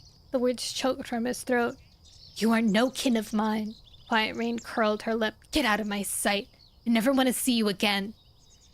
Clear Sky blinked at her, hoping for a heartbeat that she would hear her own words and realize how cruel she was being. Forgive me, he breathed. Never. Her eyes were round with rage. Clear Sky turned and fled from the den, shocked as snowflakes whipped his muzzle. He squinted through the whiteness, his gaze blurring with grief. Starflower scent bathed his bleeding nose. Her amber eyes shone through the storm, their irises glittering like stars. He blinked at her, numb with shock. Come with me, she murmured gently. Clear Sky was vaguely aware of Greywing and Jagged Peak watching him from the clearing. Tall Shadow was no more than a shape in the swirling snow. There's a hollow in the brambles over here. Starflower soothed. We can rest until the morning. I want to go home, he mumbled. We must stay. Clear Sky felt her warm flank against his and let her guide him across the snow. As they neared the branches, she nudged him softly. Wait here. He stared blankly as she hollowed snow from beside the prickly camp wall, digging a den from the shelter of its stems. When she'd finished, she hopped from the shallow dip and nosed him forward. We'll be warm in here. His paws scuffled over the snow and slid into the earthen hollow. Starflower slipped in beside him. Lie down. He dropped to his belly, his paws buckling, and she curled around him, wrapping her tail over him as though he were a kit.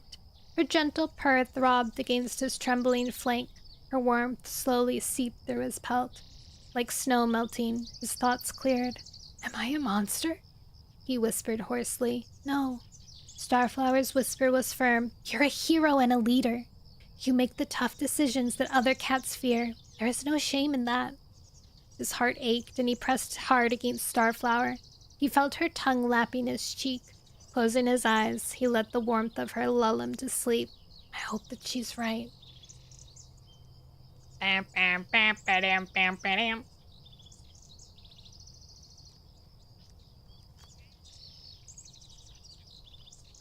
Dang. Rejected.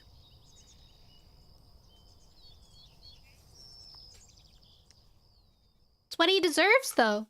I don't know. I don't know what I would think. If his mom had forgave him, I feel like it would allow him to do more. Like, oh, my mom will forgive me no matter what, kind of thing. Chocolate break.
Okay. I don't know how many more chapters we have left. Chapter 19, 20, 21, 22, 23, 24, 25. Hi, Lambriel! Okay, we have 25 chapters, which means we have 6 more chapters to read. Lambriel, Lambriel, Lambriel. Guys, go follow Lambriel. He's gonna debut soon. He's got his new model. You guys can go look at it. It's like his first official model. It's so cute. And also his mascot has been released. Follow him. Follow him. Bow, bow, bow.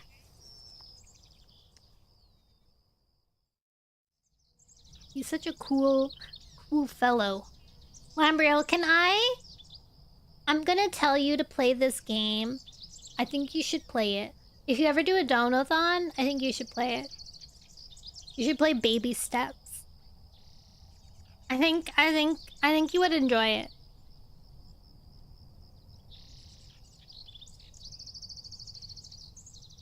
It's like getting over it, sort of. Or quap.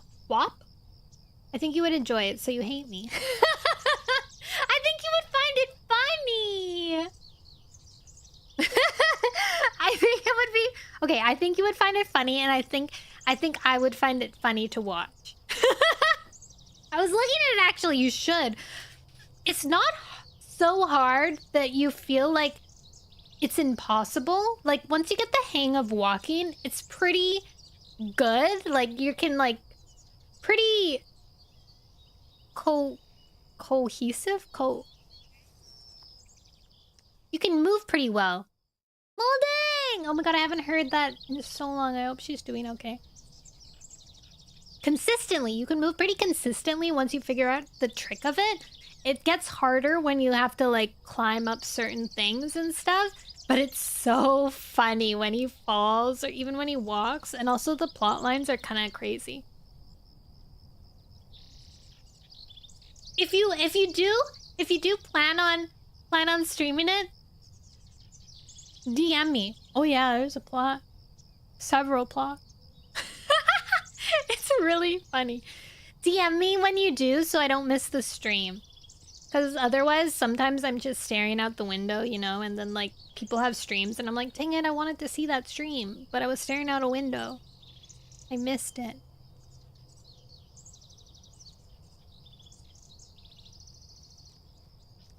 You love Mudang?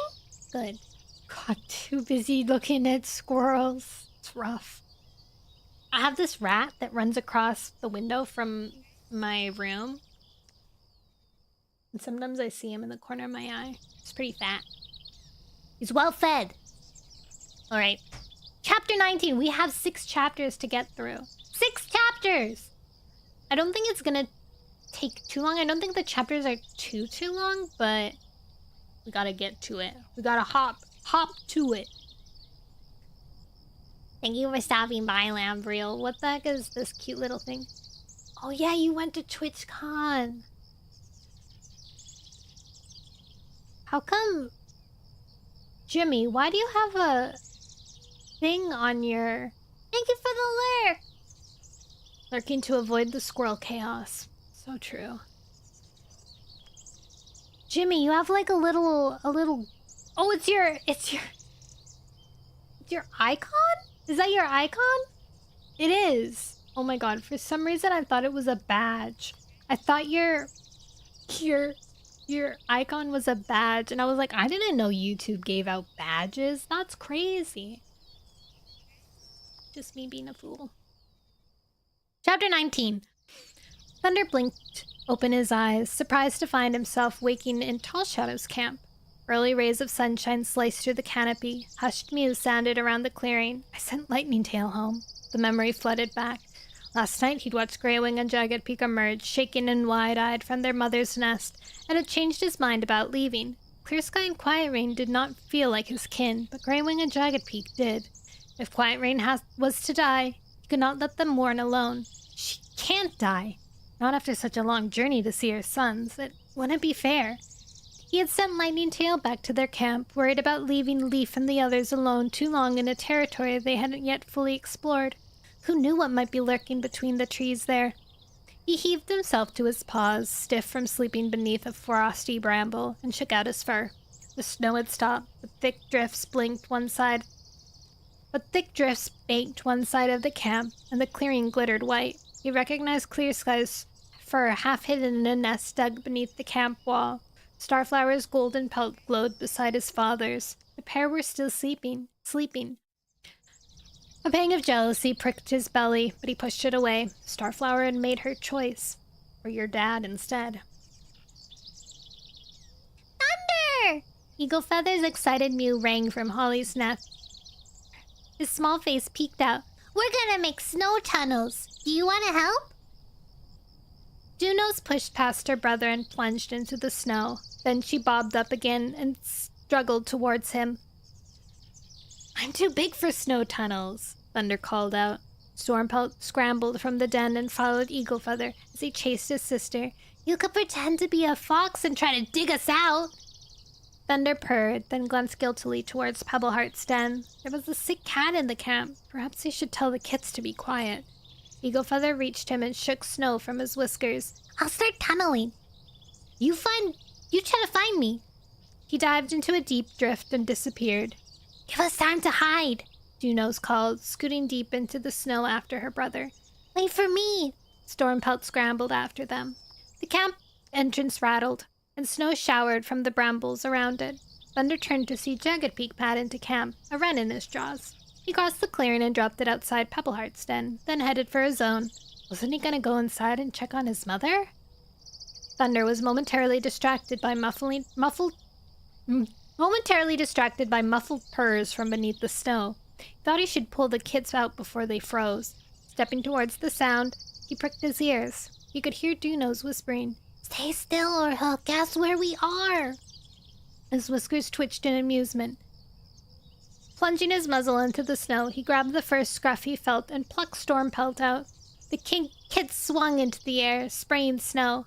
Jagged Peak halted, his eyes widening as he saw Thunder.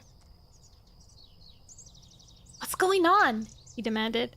Thunder dropped Stormpelt into a shallow patch. Kits are tunneling.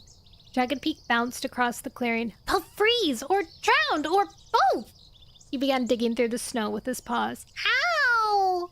Juno squealed as he unearthed her. Eagle Feather struggled to the surface, his head popping out. What's wrong? Jagged Peak stared at him sternly. Whose idea was this? Mine. Eagle Feather stuck his nose in the air. It's fun. It's dangerous. Jagged Peak swished his tail with annoyance. Stay out of the deep snow and find something useful to do. It's not fair. We were only playing. Eagle Feather struggled to the surface and padded away, his indignant swagger spoiled as every paw step plunged deeper into the snow. Junos bobbed after him. Let's think up another game. We could practice hunting. Stormpelt followed. Jagged Peak eyed Thunder sternly. I was watching them, Thunder told him. Jagged Peak frowned. Sometimes you have to say no. Thunder felt a prickle of resentment. He'd been rescuing the kids, but he dropped his gaze and shrugged. I guess. Jagged Peak had a lot to worry about. It wasn't surprising his temper was short these days. The kids had crossed the clearing and stopped near Tall Shadow. The camp leader was gazing apologetically at Mouseear and Mudpaws. Will you go out hunting today again? She asked them. I know you've hunted for everyone yesterday, but the others are... Her gaze flickered to the Pebbleheart's den. Distracted right now. I just caught a wren, Jagged Peak called across the clearing, and Greywing's out stalking. We have extra mouths to feed. Tall Shadow nodded towards Holly's den. Don't forget, Fern's with us now. I'll hunt with them. Shadow's mew made the camp leader turn. The young Tom was stretching in the wide nest of pine branches. He looked brighter than when Thunder had found him yesterday. His pelt sleek from a wash and his eyes shining. He bounded into the clearing and padded towards her. I'm starting to get the hang of forest hunting. Good. Mudpaws greeted him with a nod. The more paws, the better. If there's any prey out today, it should be easy to spot against the snow. Mouseear meowed. As Thunder wondered if he should offer help, snow crunched outside the camp and Pebbleheart ducked through the entrance, a wad of browning stalks dangling limply from his jaws. He stopped as he reached Tall Shadow and placed them carefully on the snow. I wish we'd come to the forest in Greenleaf, he mewed ruefully. I can see spots where herbs would have been thick only a few moons ago, but there are only these left now. He prodded the straggly stems with a paw. I'm not sure it'll be enough to help Quiet Rain. Sunshadow's eyes clouded with worry. Is she worse? Pebbleheart met his gaze steadily. The journey weakened her, and the infection may now have burrowed too deep for me to treat it with mere poultices. I'm hoping that chewing a few of these old nettle stalks might help her fight it from the inside. Junos hurried forward. I can take a tour. Tall Shadow shooed the kid away with her tail. Go and play, she murmured distractedly. She stared at Pebbleheart. Are there any herbs left in the hollow that we could take? There should be, Pebbleheart nodded. Redpaws narrowed his eyes thoughtfully. Collect them when we're out hunting, he offered. These kids are gonna book it. There's no way. They've just been told not to play, and then when they asked to help, they were told to go play? Oh my god.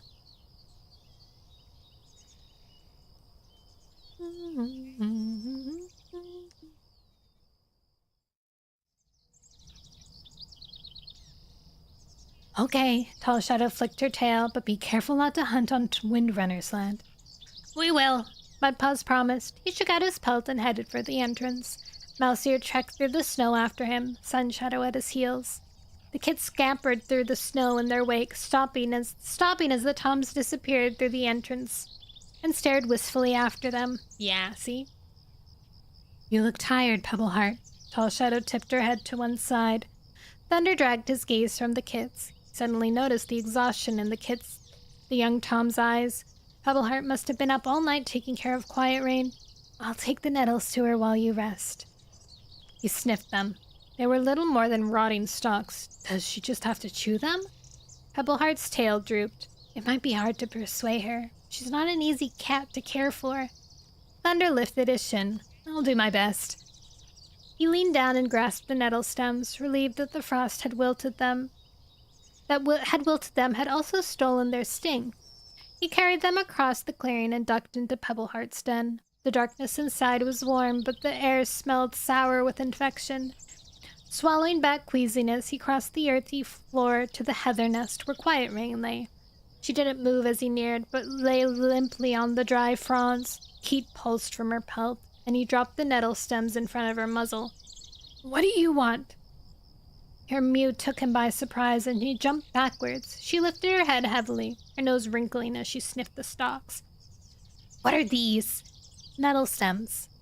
Pebbleheart says you have to chew them. They'll help your body fight the infection in your wounds. Quiet Rain pushed the stems away with a paw. But that cat was a healer, not a poisoner. He went out in the snow to collect them for you, Thunder pressed. The least you could do is eat them. Quiet Rain met his gaze. If he'd brought them for you, would you eat them? Thunder looked doubtfully at the stems. I'm not sick. Quiet Rain snorted, then coughed. Thunder watched her body shake, helpless against the convulsions. Just eat them, he growled sternly. Wasn't gonna let her die, not after she'd come so far. Quiet Rain's coughing eased, and she eyed him with interest. I'll eat one if you do. Thunder's claws itched with exasperation. Okay. He leaned forward, snatched the stem, and began to chew it. Bitter juices burst on his tongue, and he fought the urge to gag. Quiet Rain let out a throaty purr. Not all that tasty, I see. It's your turn now. Thunder wasn't going to let her off, unless you're scared of a little nettle. He saw spirit flash in the old cat's cloudy gaze. She stretched her muzzle forward and grasped at the stalk between her teeth. Chewing, she screwed up her eyes, and then she swallowed. Do you eat a lot of nettle here? Thunder's whiskers twitched. Just because we live in a forest doesn't mean we're rabbits. He nodded to the 2 remaining stems. You might as well finish them now that you've got the taste in your mouth. Satisfaction warmed his belly as she swallowed the stalks. See? He commented as she finished. That wasn't so bad. Yes, it was, she grunted. She closed her eyes, her face stiff as though fighting pain. When she opened them again, she let out a long, slow breath. Let's hope they work. Thunder sat down beside her nest and tucked his tail over his paws. What you need is to get up and go hunting. This lying around isn't good for any cat, he teased. If only I could. Quiet Rain eyed him quizzically for a moment. It's hard to believe that Clear Sky's your father. Even as a kid, he didn't have much sense of fun. He was always too busy wishing he was somewhere else. Is that why he left the mountains? Thunder was surprised by his own curiosity. He didn't want to be talking about Clear Sky, but he couldn't help wondering what his father had been like as a kid. Yes. Wistfulness clouded Quiet Rain's gaze. Jagged Peak was the same, but Greywing only left because I sent him away. Why did you do that? Thunder blinked at her. Jagged Peak left without permission. I thought he was too young for such a journey, so I sent Greywing to take care of him. She seemed to be staring far into the distance. And you knew they wouldn't return. Thunder felt a pang of sympathy for Quiet Rain. You must have been worried. She shook her head. I knew Greywing would protect Jagged Peak. That once he'd found him, he wouldn't leave him. And I knew Jagged Peak would be too stubborn to turn back. Why did you stay behind? The mountains are my home, Quiet Rain told him. I was born there, and now that I've left, I wish I hadn't. This land may be green and prey rich come greenleaf, but it only seems to make trouble. Set brother against brother. In the mountains, we had so little. There was nothing to fight over. Grief washed her gaze. We would never have killed one another over land. I can't believe Clear Sky murdered his tribe mate. Thunder felt a stab of sympathy for his father. It wasn't like that, he argued. Listen, Nika. My gosh, why is it always... Every time I'm trying to pronounce your name, I always feel like I'm getting it wrong. Hello. Misentika. Papa Maid. Welcome in. Oh my god. The what is it? The Summon Them Files. I haven't seen that name in so long. That was a really, really popular game, wasn't it? A lot of my friends were playing it. How is it? Have you played it before?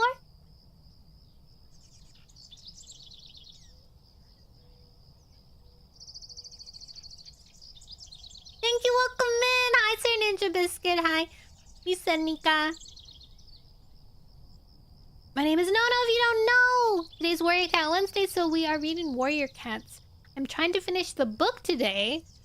So if you're hanging out, it's mostly a lurk stream. Unless you're like super into Warrior Cats and you want to comment on everything that happens, which is fun to do. I wouldn't blame you if you did that. Hello.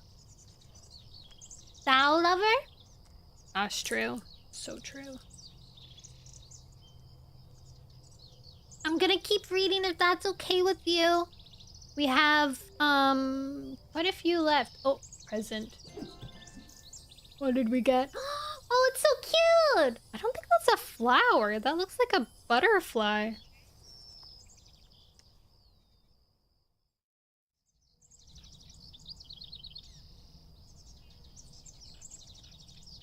Alright, let's keep going.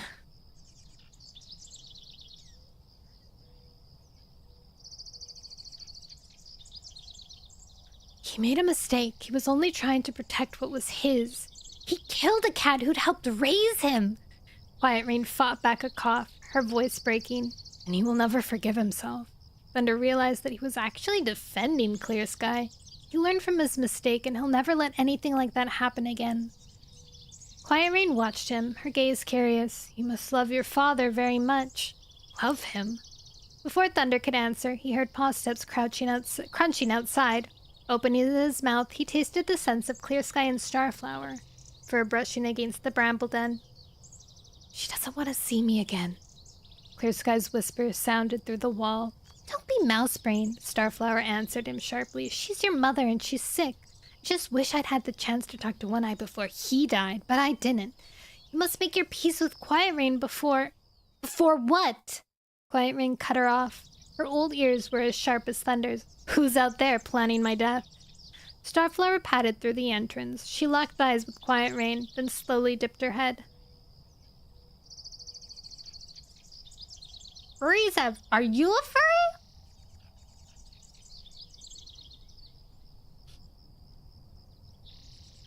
Mental illness is very common. About 9 out of... TikTok? Hi, TikTok. About 9 out of 10 people have it. In some way or another.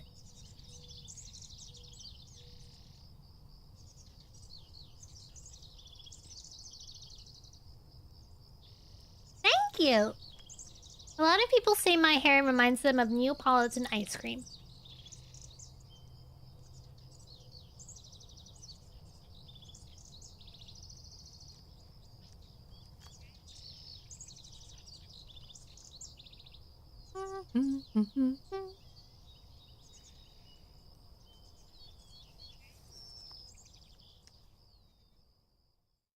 Starflower padded through the entrance. She locked eyes with Quiet Rain, then slowly dipped her head. I didn't mean that you were gonna die. I just wanted Clear Sky to understand how important the time we have with our kin is. Quiet Rain's gaze slipped past her towards the entrance. Well, come in, Clear Sky. Thunder moved aside to let his father slide into the den. Clear Sky crouched in front of his mother. I thought you didn't want to see me again, he murmured miserably. Starflower snorted. She won't if you whine like a kid. Quiet Rain's whiskers twitched with amusement as she blinked at Starflower. Who are you? I'm Clear Sky's mate. My name is Starflower. Quiet Rain's gaze flicked between her and Thunder. What do you see in this fox heart? She asked, glancing at Clear Sky, who pressed his belly to the earth. Get up! She snapped at him. These two deserve better than a sniveling piece of prey. Clear Sky straightened. Thunder felt a wave of pity for his father. He had never seen him look so defeated. Suddenly, he realized where Clear Sky must have inherited his arrogance and his cruelty.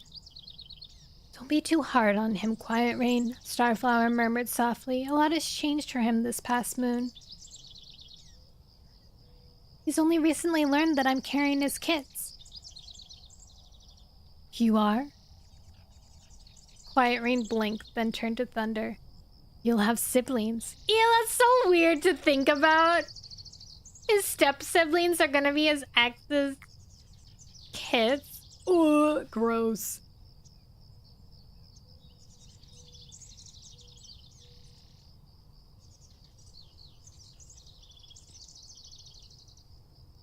Thunder's mind whirled. Starflower's kids would be his kin.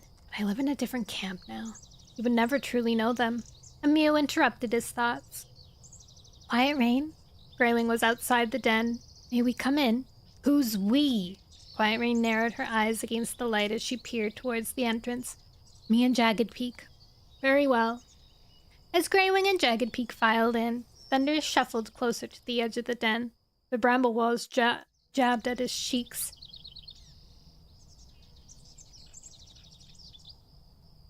Graywing dipped his head to Quiet Rain. How are you this morning? I've been better. Quiet Rain grunted. She looked at Graywing's injured leg. He'd washed the blood from the fur, but a ring showed where the two-leg trap had dug in. How's your leg? Sore, but I can still hunt. I just caught a shrew in the forest. I caught a wren. Jagged Peak chimed in. I can get it for you if you're hungry. Quiet Rain shuddered. No. You must keep your strength up, Graywing urged her. If you don't eat, you'll never get well. Jagged Peak frowned at him. Don't nag her, she's sick. Clear Sky nudged between them. If she wants food, I'll get it. She doesn't want food, Jagged Peak snapped. Haven't you upset her enough already without bullying her now? I wasn't bullying her, Clear Sky bristled. I was offering her food. Be quiet. Starflower shouldered her way between them. Your mother needs rest. More than that, she needs to see that her kids can get along without fighting. Thunder blinked at Starflower, a realization hitting him like icy water. Perhaps Starflower would have been the wrong mate for him in the end. She was ruthless and cunning in a way that Thunder couldn't ever be. She was just what Clear Sky needed, a smart, no-nonsense cat who wasn't afraid to speak her mind. Starflower's reason to curb his temper, Clear Sky might become the strong leader he'd always wanted to be. She does have spunk. She has some spunk, but, like, still weird. Still go weird. And perhaps he'll be a better father to her kids than he was to me. Sadness twisted Thunder's heart, but he ignored it. I'm not a kid anymore. I'm a leader. What's past is past. Quiet Rain? Jagged Beak's anxious mew jerked him back into the moment.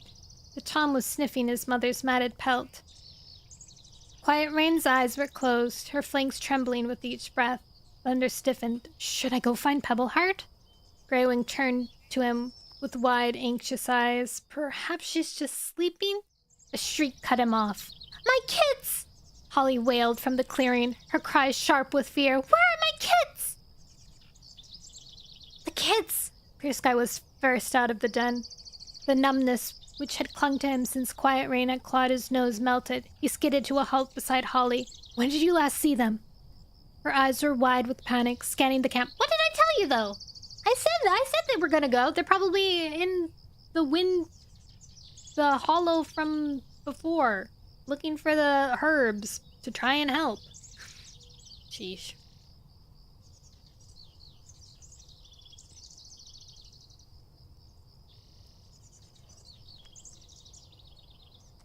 Her eyes were wide with panic, scanning the camp as though she might have missed something. Clear Sky thrust his muzzle closer. Holly, answer me! When did you see them? She froze and met his gaze. This morning, when I chased them from the den. They'd been begging me to let them play in the snow. Fern was sleeping. I just wanted some peace. I shooed them away from Thunder and told them to go and find something useful to do. Jagged Peak stood a tail length away, guilt brimming in his blue eyes. Don't blame yourself. This is no cat's fault, Clear Sky told them sharply, but we must find them quickly. They could freeze in this snow. Thunder and Greywing stopped beside Jagged Peak. Starflower padded past them. Where should we look? Clear Sky's mind whirled. This forest was wide, and every tree looked the same. It would be easy to get lost among these straight, dark trunks. Tall Shadow ducked through the camp entrance. I can't pick up any scent of them near camp, she puffed. The wind is too brisk, and there's no sign of paw tracks, only the ones Mudpaw and Mousseer and Sun's Shadow left. Thunder's eyes lit up. They might have gone after them. He began to pace. They watched them leave. They might have followed their tracks. They have such small paws it would be hard to see their prints in churned up snow. Tall Shadow nodded. In that case, they'll be headed for the moor. Jagged Peak started for the camp entrance. I'll follow the tracks. I'll come with you, Holly told him. Thunder swished his tail over the snow. I'll head for the oak forest in case Mudpaws went that way first. Let me come. Starflower stared at the orange and white Tom. I grew up in the forest, and I can show you every hiding place. Why would they be hiding? Thunder argued. When they realize how cold and hungry they are, Starflower countered, they'll find a sheltered spot and wait for help. Okay. Clear Sky blinked as Thunder nodded and headed out of the camp after Starflower. They're working together. Tall Shadow lifted her muzzle. I'll check the thunder path, she growled darkly. Clear Sky's belly tightened. She wanted to search for small bodies in the snow. Where should I go? Look, he asked. Tall Shadow stared at him. You? She sounded as though she hadn't expected him to join the search. Of course, he growled. Do you think I'd sit on my tail while 3 kids were lost in the snow? Search the pines, Greywing told him. I'll come with you. Clear Sky glanced at his brother's injured paws. You can't travel fast, he pointed out, and someone should stay with Quiet Rain. She has Pebbleheart. Tall Shadow pointed her muzzle towards the nest of pine branches. Pebbleheart was curled deep in the middle, sound asleep. He's exhausted, Greywing. I think you should stay. Greywing gave a frustrated sigh, but then nodded slowly. Okay. Besides, Clear Sky chimed in, someone should be here if the kids find their way home. The entrance to Holly's den rustled. Clear Sky saw a black she-cat pad out, blinking sleep from her eyes. What's going on? She yawned. Clear Sky narrowed his eyes. Was Tall Shadow taking in rogues too? This one seems scrawny. Scars marked her flanks. Fern, you're awake. Greywing patted towards the black she-cat. How are you? Fern glanced anxiously around the clearing. Where is everyone? Holly's kids are missing, Greywing told her. They're looking for them. Fern's eyes widened. Who knows an eagle feather? And Stormpelt, Tall Shadow added. Jagged Peak and Holly are headed for the moor. I was about to check the thunder path. Let me come, Fern begged. I know their scent better than any cat. I've been sleeping next to their nest all night. Are you ready now? Yes. Fern raced for the camp entrance, kicking up snow. Tall's shadow bounded after her. Clear Sky met Greywing's anxious gaze. We'll find them, he promised. Greywing glanced up at the canopy. Blue sky showed beyond. Once the sun sets, the forest will freeze. They'll be back in their nests by then. Worry jabbed at Clear Sky's pelt. I hope I'm right. There was so much territory to search, but surely the kids couldn't have gone far. I'd better go. He padded towards the entrance and nosed his way out of camp. The forest floor was white, and snow piled at the roots of the tall pines. Clear Sky tasted the air. He could smell Tall Shadow's scent leading towards the thunder path. Jagged peaks and hollies were already stale, but he could see the churned snow where they'd headed for the moor. He made his way away from their tracks, breaking fresh snow as he trekked deeper into the pine forest. Scanning the grounds, he narrowed his eyes. Small tracks broke the whiteness between the trees ahead. Had the kids passed this way? He broke into a run, reaching the trail in a moment. His heart sunk as he breathed in the scent of squirrel. He could see its tiny paw prints at the foot of a pine, and the clumps of snow it had dislodged as it scooted up the trunk.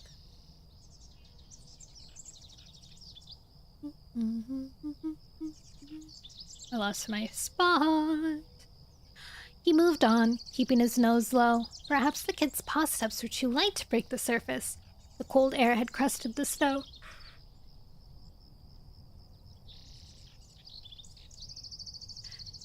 They could have traveled over it, leaving no marks so long as they kept moving, and the warmth of their paws didn't have time to melt the snow. His own paws already ached from the cold. His heart quickened with fear. A small kid with nothing but fluff to keep the chill out would surely freeze fast in this weather. "Dunos!" he called. His call echoed between the trees. "Eagle Feather! Storm Pelt!" The only answer was from a crow, which cawed as though amused by his fear. Its wings beat above his head, and he glanced up instinctively as it fluttered among the branches of a pine. A small squeak sounded above him. Clear Sky froze, puzzled for a moment. It sounded like a kid. Why would it be all the way up in a tree? Another mew rang from the pine branches. He craned his neck. Could the kids have climbed to safety? It's coming closer! Dunos' mew rang clear through the cold air. Clear Sky froze as he glimpsed her splotchy brown pelt. The kids were clinging to a branch high above his head. Stormpelt and Eagle Feather cowered behind her. On the branch above them, black feathers glinted into a shaft of sunshine. The crow! Clear Sky's chest tightened. It was bigger than the kids. Oh my god, they're so tiny then! With a shudder, he remembered watching crows on the thunder path, picking at fresh kill on the stone, their long talons pinning the prey to the ground as they tore strips of flesh away with their strong, sharp beaks. "Dunos, I'm coming!" Fear scorched beneath his pelt. Clear Sky circled the tree. His neck ached from looking up. The crow hopped down a branch and began to sidle towards the kids. "You're the lucky one, Cat Noir." Actually, we have more viewers, but on Twitch. On Shorts, at least. Yeah, there's I'm streaming 3 places. There's Shorts, the normal one, and then Twitch. There's probably not very many people on YouTube. Most of my viewers come from Twitch. And today is also a Warrior Cat Wednesday, so it's pretty quiet, which is fine by me.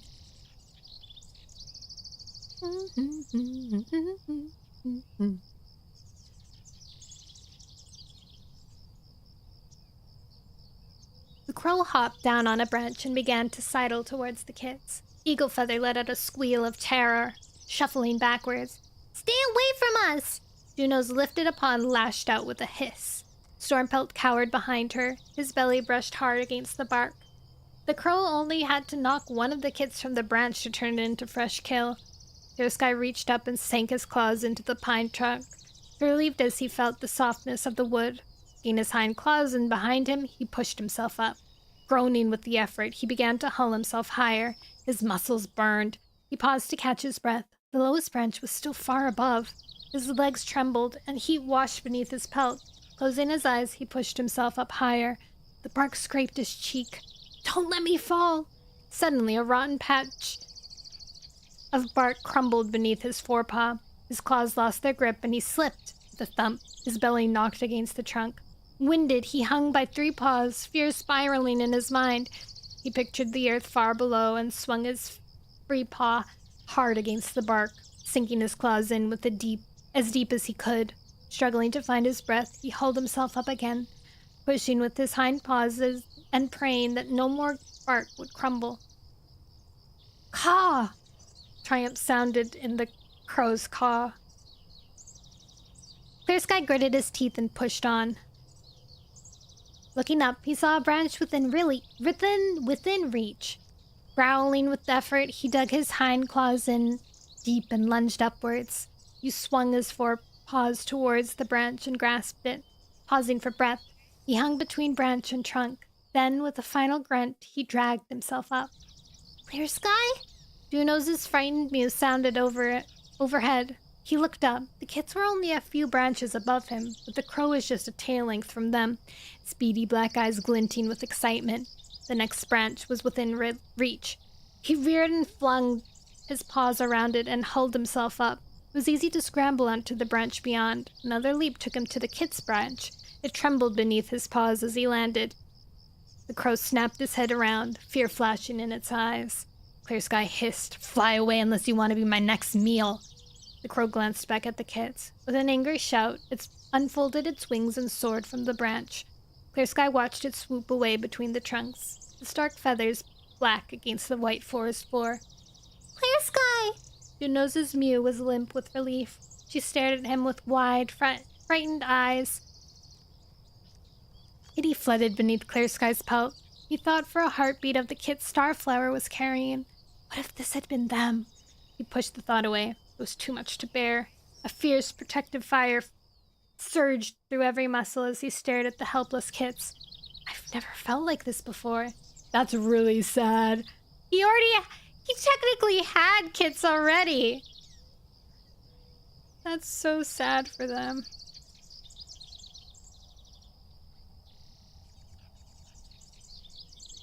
Oh, my nose is so itchy.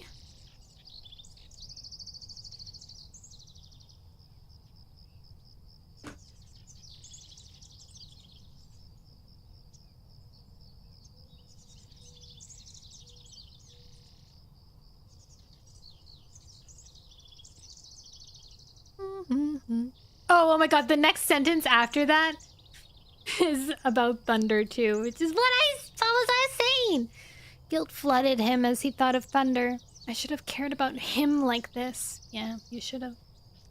Shoulda, woulda, coulda. Clear Sky? Stormpelt stared over his sister's shoulder. Eagle Feather clung to the bark behind her. They were close to the tip of the branch. It was wide beneath Clear Sky's paws, but it narrowed to hardly more than a twig by the time it reached the kits, who were clustered like fledglings. It would never take his weight. If he tried to move forward towards them, it might break and send them all crashing to the ground. You must walk towards me, he told them gently. My legs won't move. Juno stared at him, her eyes desperate with terror. She clung, belly down, like a mouse. I don't know what happened, but everyone started dancing, so thank you, whatever happened. Sometimes they just start dancing, and I'm like, I guess some sort of event took place. Maybe someone secretly resubscribed. Thank you, whoever it was.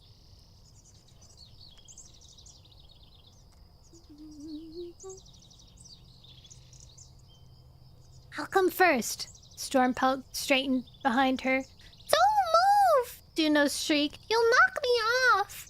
Clear Sky pushed back the fear pressing in his throat. Just stick your claws in hard, Junos. The bark is soft, and if you hold on hard enough, nothing could knock you off. She stared at him hopefully. Are you digging them in? Hi, Lumina! Welcome!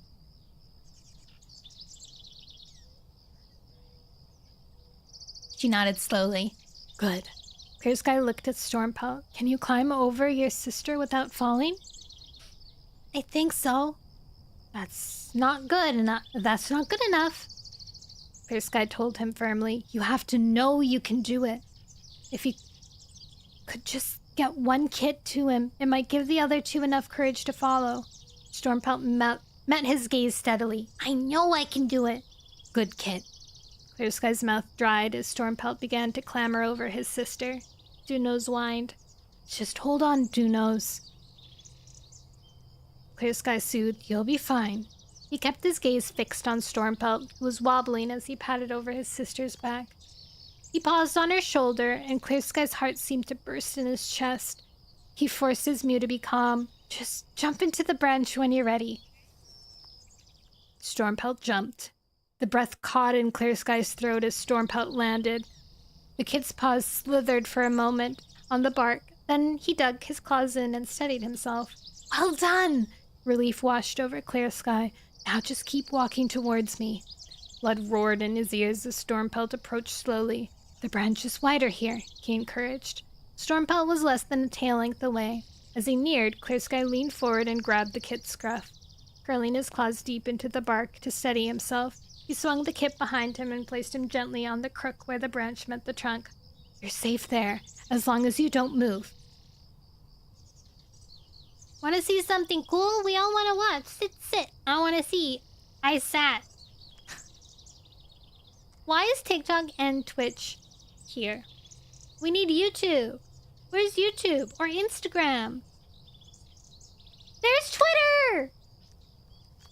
Twitter's dead, though. Twitter, are you okay? It's rough out there, being dead and all. It's a hard knock life for us. Instagram 101. Hi, Max.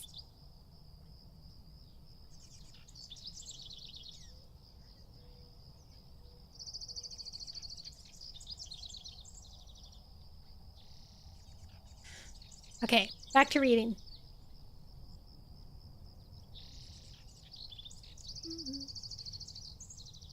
Stormpelt cowered in the shallow dip. Clear Sky turned back to Dunos, surprise prickling his paws as he saw Eagle Feather padding along the branch towards him. He waited until the kit was within reach and leaned forward and, grasping his scruff, plopped him down beside his brother. Stormpelt was the first one to move, and he was the shyest. That's so nice. Snap! I've been in your lives a little. Oh, wonderful. I feel like I know your name. Dunos? He faced the she-kit. Your goats! I remember! All your goats! Do you have like a bazillion goats and a bazillion cats?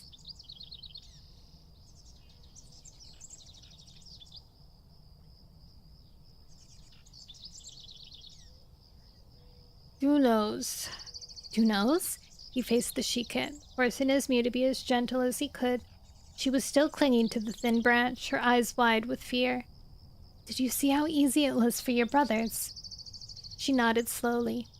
You need to uncurl your claws, just enough to stand up. Clear Sky told her, then start walking towards me. You'll be okay.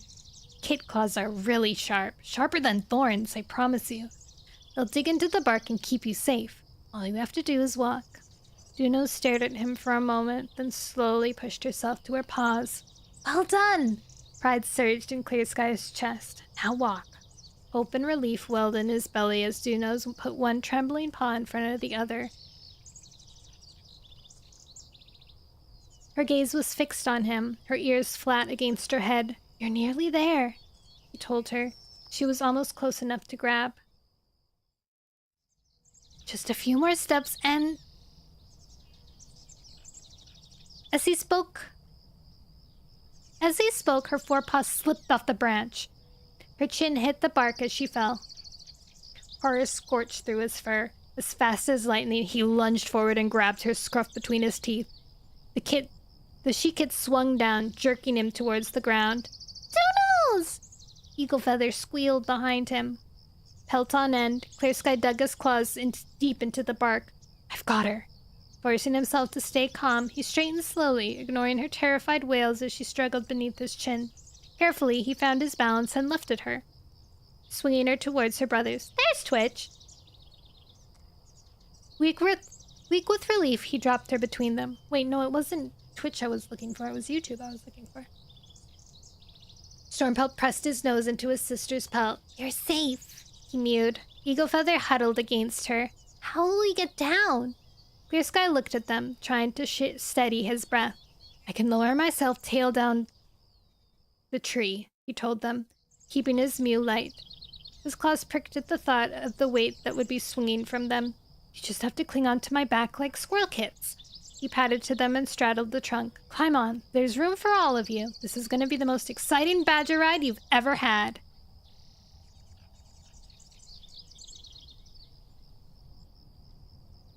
Clear Sky? Quiet Rain murmured, her eyes closed. Greywing leaned towards her and touched his nose to her cheek. He's out looking for the kids. Quiet Rain moved her head, groaning softly. Greywing could see the black wound at the top of her hind leg. The flesh around it was swollen, fiery where it showed through her thin fur. Rest, he murmured. But Quiet Rain was blinking open her eyes. He's looking for kids? She rasped. Jagged Peak's kids have disappeared, Greywing told her softly. He's too soft on them, she grunted. No kid of mine would have strayed from the cave. Greywing met her gaze softly. He knew what dangers lay outside. The forest here is safer. Is he telling the truth? Slash was bound to return sometime. The lure of false prey would not keep him away forever. No place is safe for foolish kids. Quiet Rain lifted her head, her eyes dull with pain. We have 3 patrols looking for them, Greywing told her. They will be found before they come to any harm. Quiet Rain looked at him, kindness warming her blue gaze. You were always the gentlest of my kits. I worried sometimes that you lacked Clear Sky's spirit and Jagged Peak's stubbornness, but you have the kindest heart. You always hope for the best. She shifted stiffly in her nest, wincing with pain before she went on. I knew you'd find Jagged Peak when I sent you after him. I only wished I could have returned to the mountains. Greywing remembered his frustration after he'd realized there would be no way back, that he would have to go with Clear Sky to find their new home. And we've never been able to agree on what that home even is. I knew Jagged Peak would insist on following Clear Sky, and that you wouldn't leave him until you knew he was safe. A broken purr sounded in Quiet Rain's throats. But I didn't keep him safe, did I? Greywing murmured. He's lame now. Was it your fault he fell from a tree? Quiet Rain asked. Greywing dropped his gaze. No. It had been Clear Sky who'd pushed the young Tom into climbing so high. Don't pity him. Quiet Rain rasped. He has a mate and kids. He has prey to feed them, and a good, strong den for them to shelter in. Greywing felt his heart lift. Was Quiet Rain finally accepting that their new life was not as bad as she'd first feared? His heart twisted in his chest. She must live until New Leaf. When she saw the green lusciousness and smelled the prey beneath every bush, she'd know they had done the right thing in coming here. He realized that Quiet Rain was still gazing at him, a question in her eyes. What? He blinked at her, puzzled. Why don't you have a mate?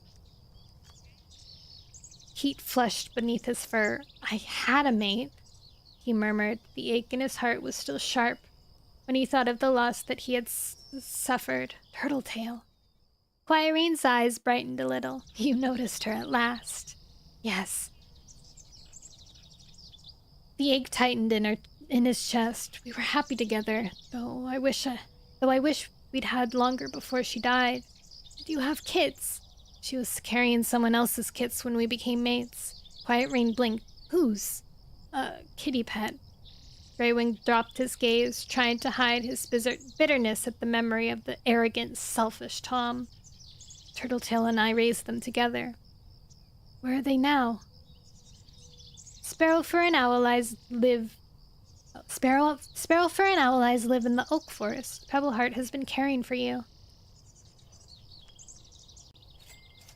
Thank you for your purchase! Oh, congrats on that whole week!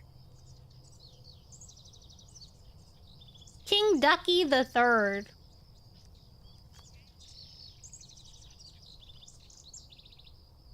What is it you need to tell me, ducky? Is it that you are a ducky? What is our present? A cup of cake! Delicious.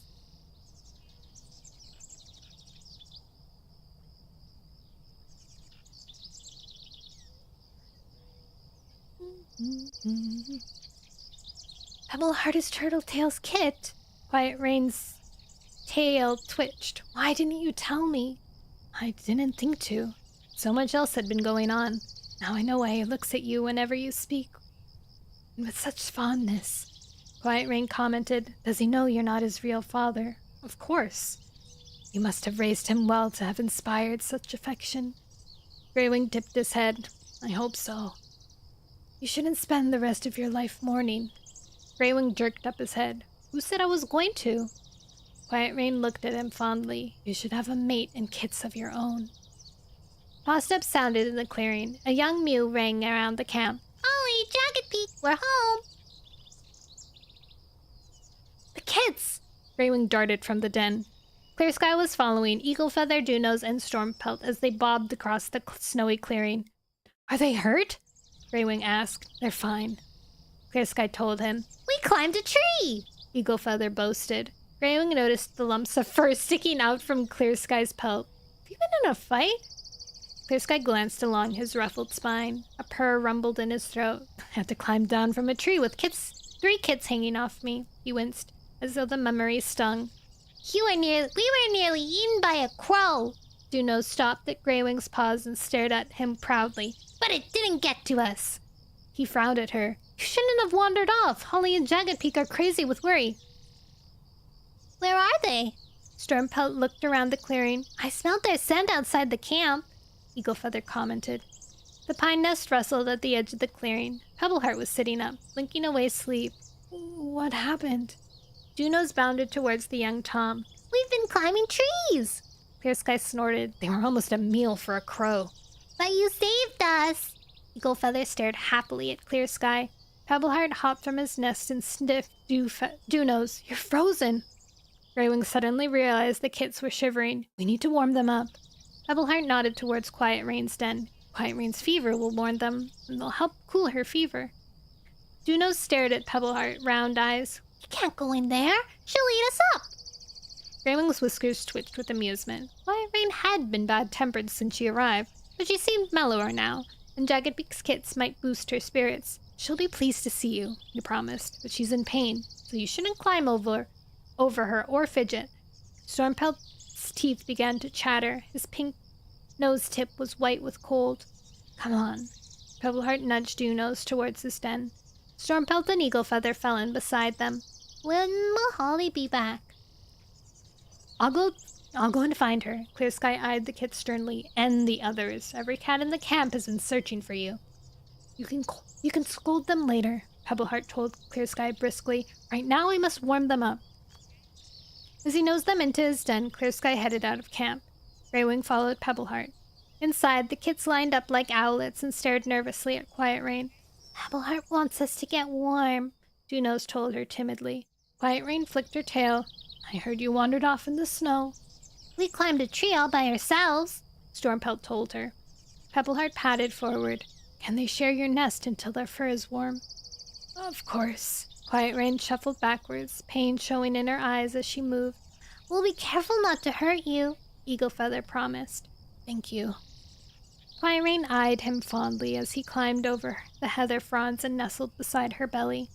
Dewnos followed, and Stormpelt climbed in behind. You have your father's eyes, Quiet Rain told Stormpelt. I don't, Dewnos chimed in, but Holly says I'm as smart as him. And what about you? Quiet Rain asked Eagle Feather. What do you get from your father? I can climb trees, Eagle Feather told her, but I don't fall out of them. Hi, Betty Bat. Quiet Rain's whiskers twitched. He must be proud of you all. She wrapped her tail around them, tucked up tight, and you'll be warm in no time. Greywing felt memories sweep over him like warm wind. She comforted me in Clear Sky like that when we were kids. The thought seemed to come from a different lifetime. Suddenly weary, he settled onto his belly and tucked his paws under him. Pebbleheart's breath stirred his ear fur. I'm gonna go to the moor to see if I can find more of my old herbs, he whispered. There was worry in his mew. Do you need them that badly? Raven glanced at Quiet Rain, her muzzle resting beside the kits. Her wound is getting worse. Pebbleheart's mew was no more than a breath. Should I come with you? Greywing began to move. Pebbleheart touched his nose to Greywing's shoulder. Stay with them. As he slipped from the den, Greywing gazed at the kits. Their heads were drooping. Dunose rested her muzzle on Stormpelt's spine, and Eagle Feather tucked his muzzle under Dunose's shoulder. Bundled like mice in a barrow, they slipped into sleep. Beside their gentle snores, Greywing heard the rattle of his mother's breath. Her eyes were still half open, but unseen. Let Pebbleheart's herbs work. Greywing's chest tightened. She can't have come all this way just to die. Chapter 22. We have 3 more chapters? No, I guess... Yeah, 3 more chapters. We got this. We got this!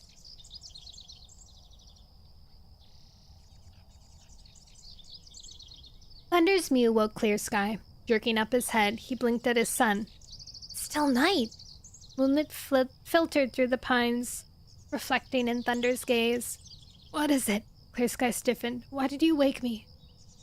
He kept his voice low, conscious of Starflower sleeping beside him. Pebbleheart sent me. It's Quiet Rain. Thunder's mew was tight with fear. She's worse. Clear Sky scrambled to his paws and hopped from the nest hollowed out beneath the bramble. Starflower stirred in her sleep but didn't wake. Greywing's with her, and I'm gonna go wake Jagged Peak.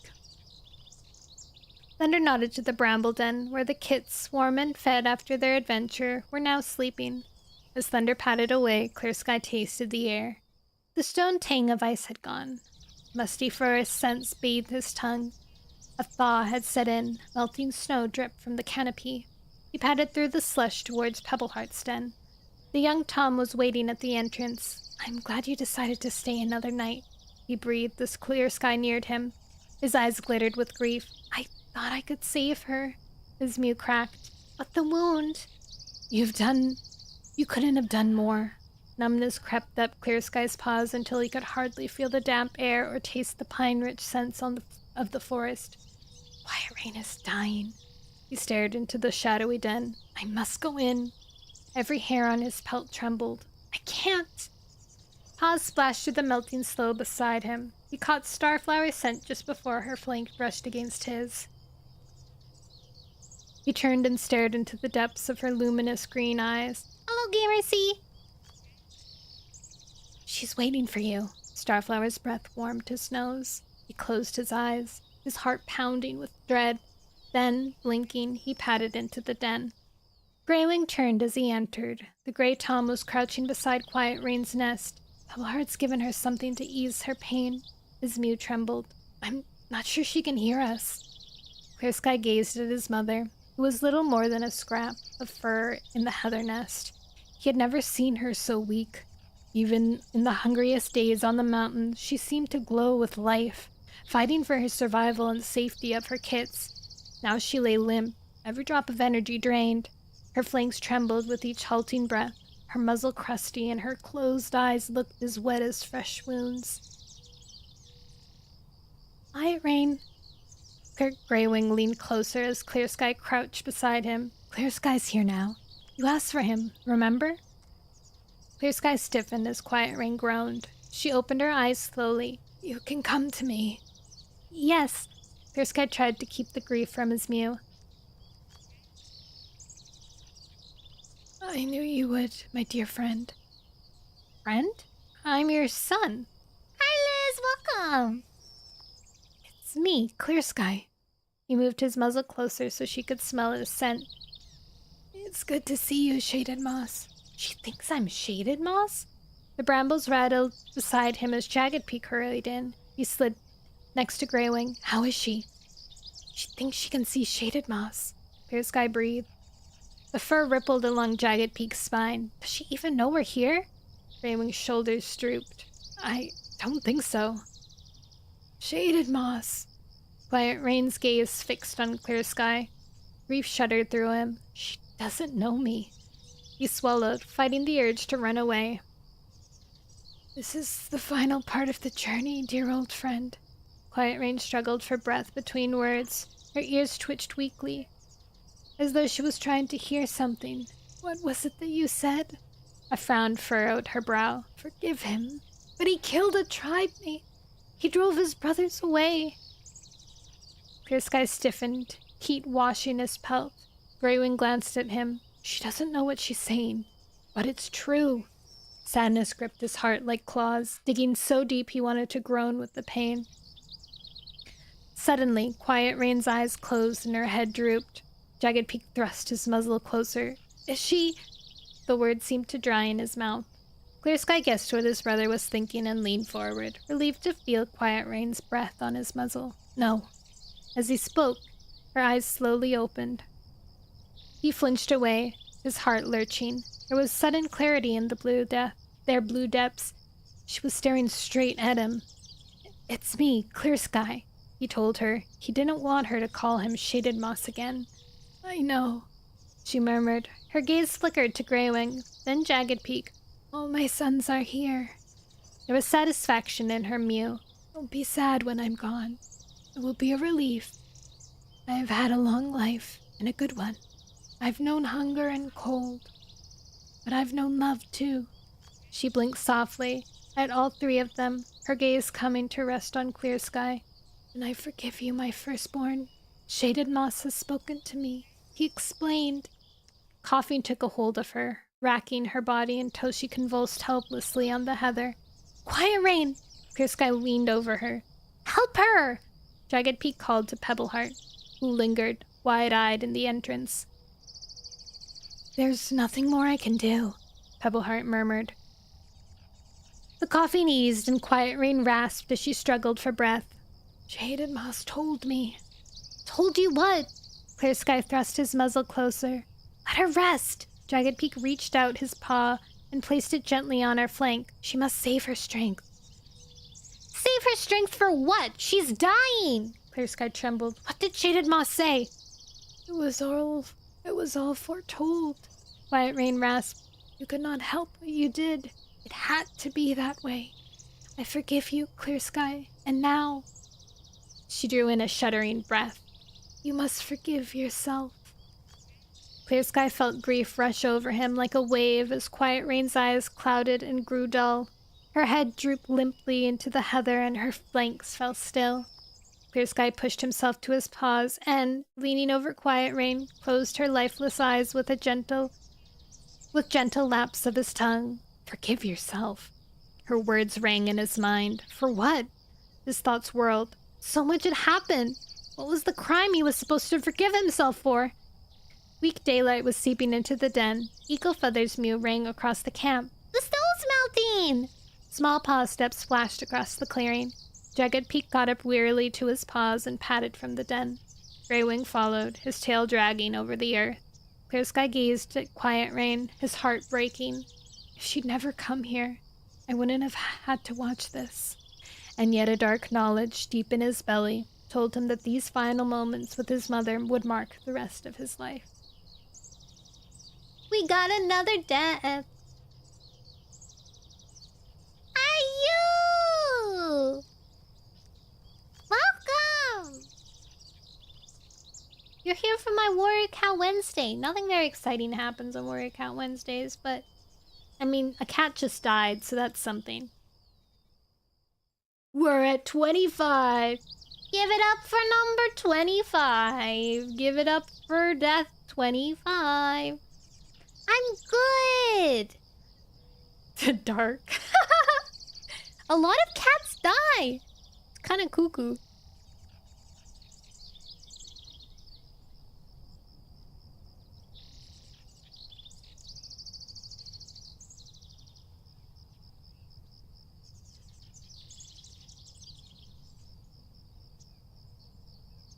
Rest in peace, cat.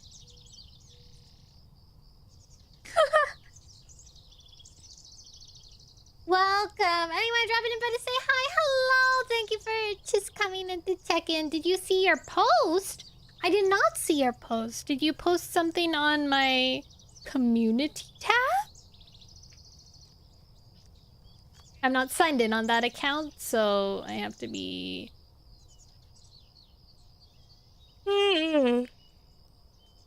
Posts? Aha! 3 comments. I found it! It broke. No! What post? Oh, I'm multi-streaming, so I'm also talking to people on YouTube. On your channel! Okay, let me see your channel. Posts. The face? The little hat? A kitty! Who's this nerd-looking guy? With glasses. Alright, we have 2 more chapters. We have to go! We have to go! Go! Go! Go! Oh wait, where's my cat? There he is.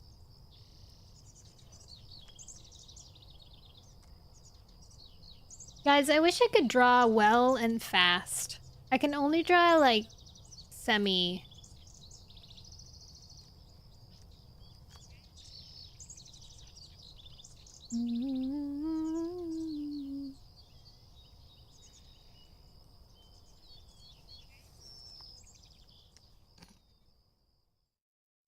I'm reading things. Okay, okay! Back to reading. Chapter 23! Thunder shuddered at... Blah, blah. I remember how to read. Thunder shuddered as a fat drop of water splashed onto his spine. The rainy day was giving way to night. Beside him lay Quiet Rain's body. Clear Sky and Grey Wing sat on either side, stiff in the dying light, while Jagged Peak shivered next to Sun Shadow. They'd spent the day sitting vigil beside Quiet Rain. Around them, Mudpaws, Fern, and Mousehear had come and gone, bringing fresh kill for the prey pile.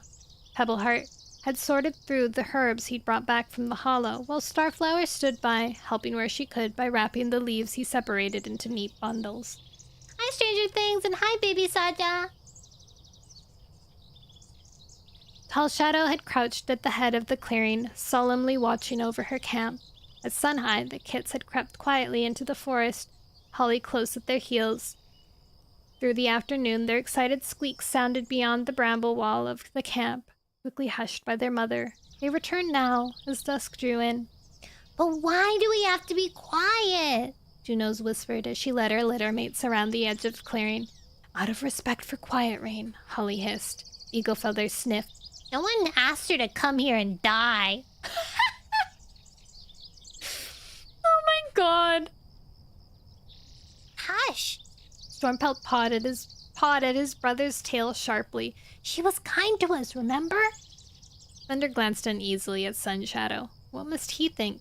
But the Black Tom didn't blink, his eyes clouded with grief as he stared at the trees. Pity jabbed at Thunder's heart. He came here to find his father, but now he truly is alone among strangers. Tall Shadow straightened. The sun was an orange ball beyond the pines, silhouetting the dark trunks with fire. We must bury her. Sun Shadow jerked his muzzle towards her. Where? This isn't her home. Her kits are here. Tall Shadow patted towards the young Tom. Sun Shadow returned her gaze silently. Clear Sky lifted his chin. She must be buried where we can all visit her grave. Greywing nodded. On shared territory. At the 4 trees? Jagged Peak glanced at his brothers. She would be close to those she once knew, Tall Shadow murmured solemnly. Thunder pictured the battle grave. Now there would be another grave beside it, the grave of a cat who had died in peace among those who had loved her. I'll help carry her there. Me too. Jagged Peak stood up. Greywing got to his paws and stretched, wincing as his injured forepaws slipped on the slushy ground. Tall Shadow nodded to Mudpaws, who was washing in his nest. Will you guard the camp while we're gone? Holly approached Jagged Peak. Should we come with you? She glanced at their kits, damp from playing in the snow melt. Jagged Peak shook his head. Stay here. I'll come. Pebbleheart patted from his den. I should help bury her, since I failed to save her. Greywing brushed against the young Tom. She was old, he breathed. It was her time. Thunder straightened, realizing how stiff he was. He shook out his pelt, relieved to feel warmth flowing back to his paws and tail. Starflower crossed the clearing and touched muzzles with Clear Sky. River Ripple should be at her burial. Clear Sky frowned. Why? He is a leader like you, Thunder and Tall Shadow, she meowed. You are all petals of the same flower, remember? And Windrunner, Greywing added, thinking of the camp on the moor, although we are still giving her space. Clear Sky looked thoughtful. You are right. We should leave Windrunner in peace, but the rest of us should be together, she mewed. I will get River Ripple, Starflower told him. Thunder felt a sudden flash of gratitude towards the she-cat, but he noticed that Clear Sky's pelt prickled uneasily. It's too far for you to travel, he argued. Starflower met his gaze. Carrying the kits does not weaken a cat. It makes her stronger. I'll go with her. Tall Shadow stepped forward.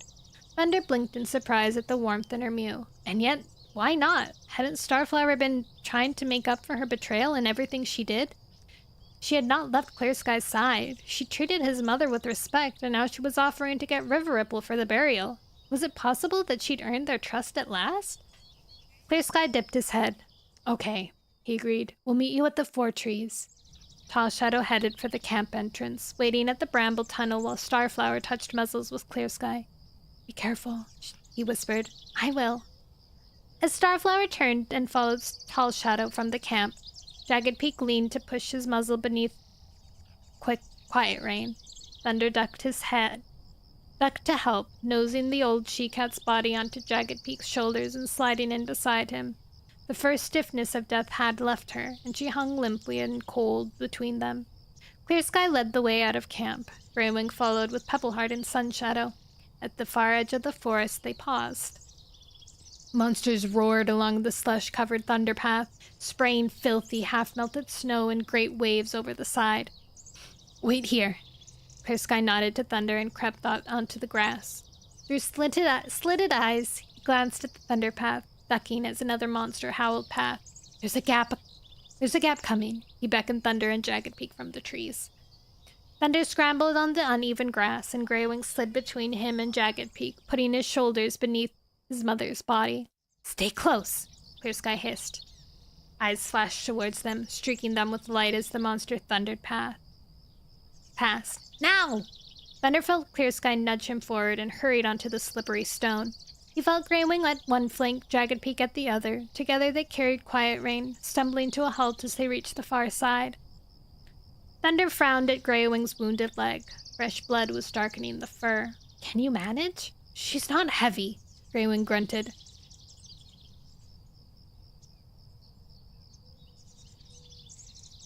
Haha.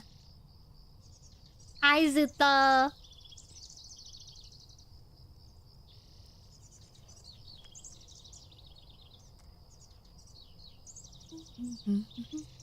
Thunder caught his eye and saw grief glitter there. Quiet Rain had been half-starved when she died and weighed hardly more than a kit.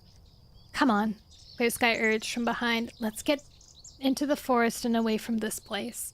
As he spoke, another monster thundered by, sending slush to grit spraying over them. Thunder padded forward, trying to keep in step with Greywing and Jagged Peak as the ground grew uneven beneath his paws. Roots crisscrossed the path and brambles snagged at his pelt.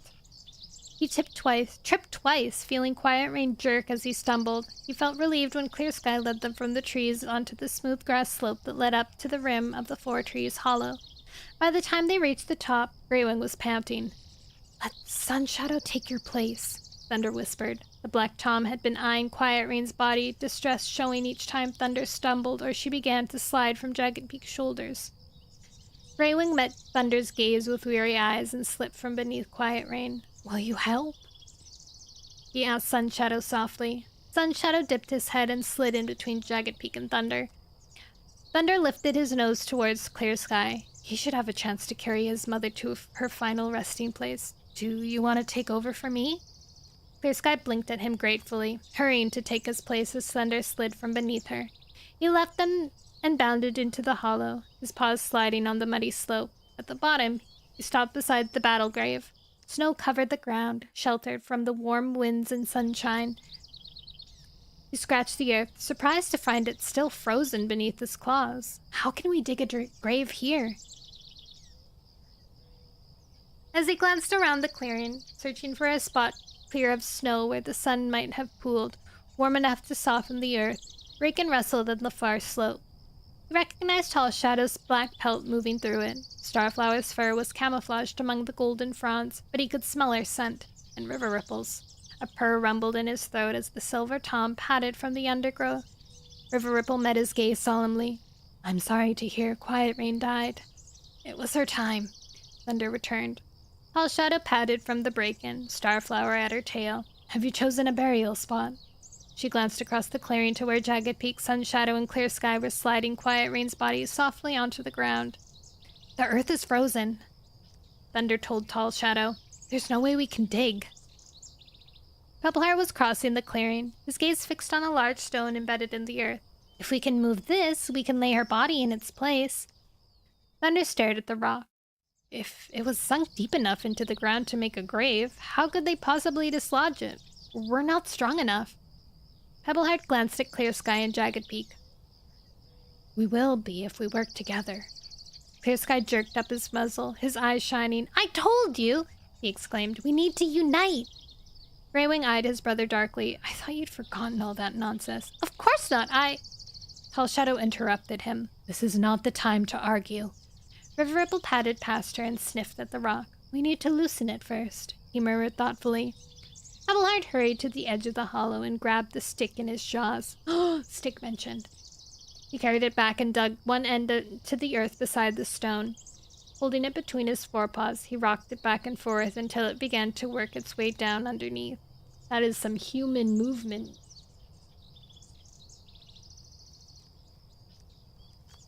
Thunder could see that they were loosening the frozen earth around the rock to make enough space for it to move.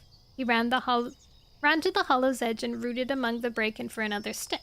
He found one sturdy enough not to crumble and hurried back to the rock. Jabbing it into the dirt, he began twisting it with his forepaws, joy sparking in his belly as he saw the earth breaking around it. Push! He called to Clear Sky. Clear Sky placed his paw on the other side of the rock and heaved, grunting with effort. Tall Shadow slid in beside him, pressing against the stone. Greywing and Sun Shadow joined them, their hind paws scrambling against the ground as they strained at the stone. Thunder hauled out the stick and hurried around to help them. Pushing in between Greywing and Sun Shadow, he pressed his shoulder to the rock. He threw his whole weight against it, digging his claws into the earth and trembling at the effort. With a sudden creak, the stone moved. Only a whisker, but in that tiny movement they freed it from the earth's grip. Thunder sensed air flooding beneath it and pushed harder, feeling it shift. Clear Sky grunted in triumph. Beside him, Sun Shadow trembled, and Greywing's breath came in gasps as they all heaved against the stone. Gradually, they began to rock it back and forth until Thunder felt it roll beyond the edge of its hollow. Push! He yowled. As it tumbled onto one side, Thunder's paws slid into the empty dip. He felt worms slithering around them, and woodlice scuttling over his claws. Snail trails glistened on the brown earth. He hopped out and blinked at the others. Sun Shadow lifted his gaze to meet Thunder's, his eyes shining. Even in the cold season, there is life here. Quiet Rain would be happy to see this and know that living creatures move around her even while she is dead. She's not truly dead while she's remembered. Thunder dipped his head. She will be remembered here. And in the mountains, too. Sun Shadow nodded solemnly. Clear Sky and Jagged Peak were headed for her body. They nosed it onto their shoulders and brought it to the graveside. Thunder stepped away and as they let her tumble into the hole. Pebbleheart hopped in after her.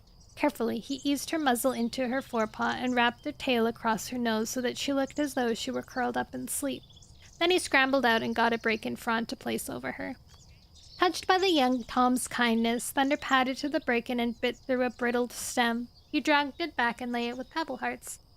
Sun Shadow got another, and then Greywing. Together they heaped a thick layer of golden leaves over her. You should replace the stone, Thunder murmured, to protect her from scavengers. Tall Shadow gave a small nod. But first, we must pay our respects. She looked at Greywing. The Grey Tom nodded.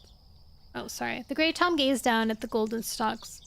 Quiet Rain, he whispered. Thank you for loving us enough to let us go.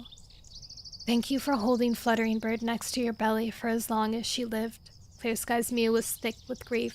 Thank you for traveling so far to spend your last moments with us. Jagged Peak's eyes clouded as he stared into the hole. Thunder lifted his muzzle and tasted the air. As he did, a drop of water splashed his nose.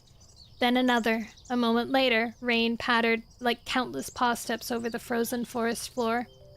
River Ripple put his paws to the stone and began to push. Thunder hurried to help. Clear Sky, Tall Shadow, and Sun Shadow joined him, while Starflower hung back and watched, and together they rolled it back into place. We should go home, Tall Shadow called through the rain. Not yet. Sun Shadow was trembling. He crouched beside the rock, pressing his nose to the cracks between the stone and the earth as though breathing in the last scents of his friend. With eyes closed, he grew still. He'll freeze! Greywing looked in alarm at Pebbleheart. Let him grieve a while longer. Pebbleheart's muse sounded distracted. His gaze was drifting across the clearing, narrowing as though he saw something that intrigued him. The rain fell harder. Thunder's pelt clung to his body, and yet he did not feel cold. Familiar scents were filling the hollow. Thunder's pelt clung to his body, and yet he didn't... Oh wait, I already read that. He squinted as he saw shapes in the rain, ghostly outlines moving around the clearing. The spirit cats! His heart soared as he recognized Hawkswoop. Shaded Moth stood beside her, and together they dipped their heads to a new spirit. Quiet Rain! The old she-cat. Hi, my Liz! Thank you for dropping by.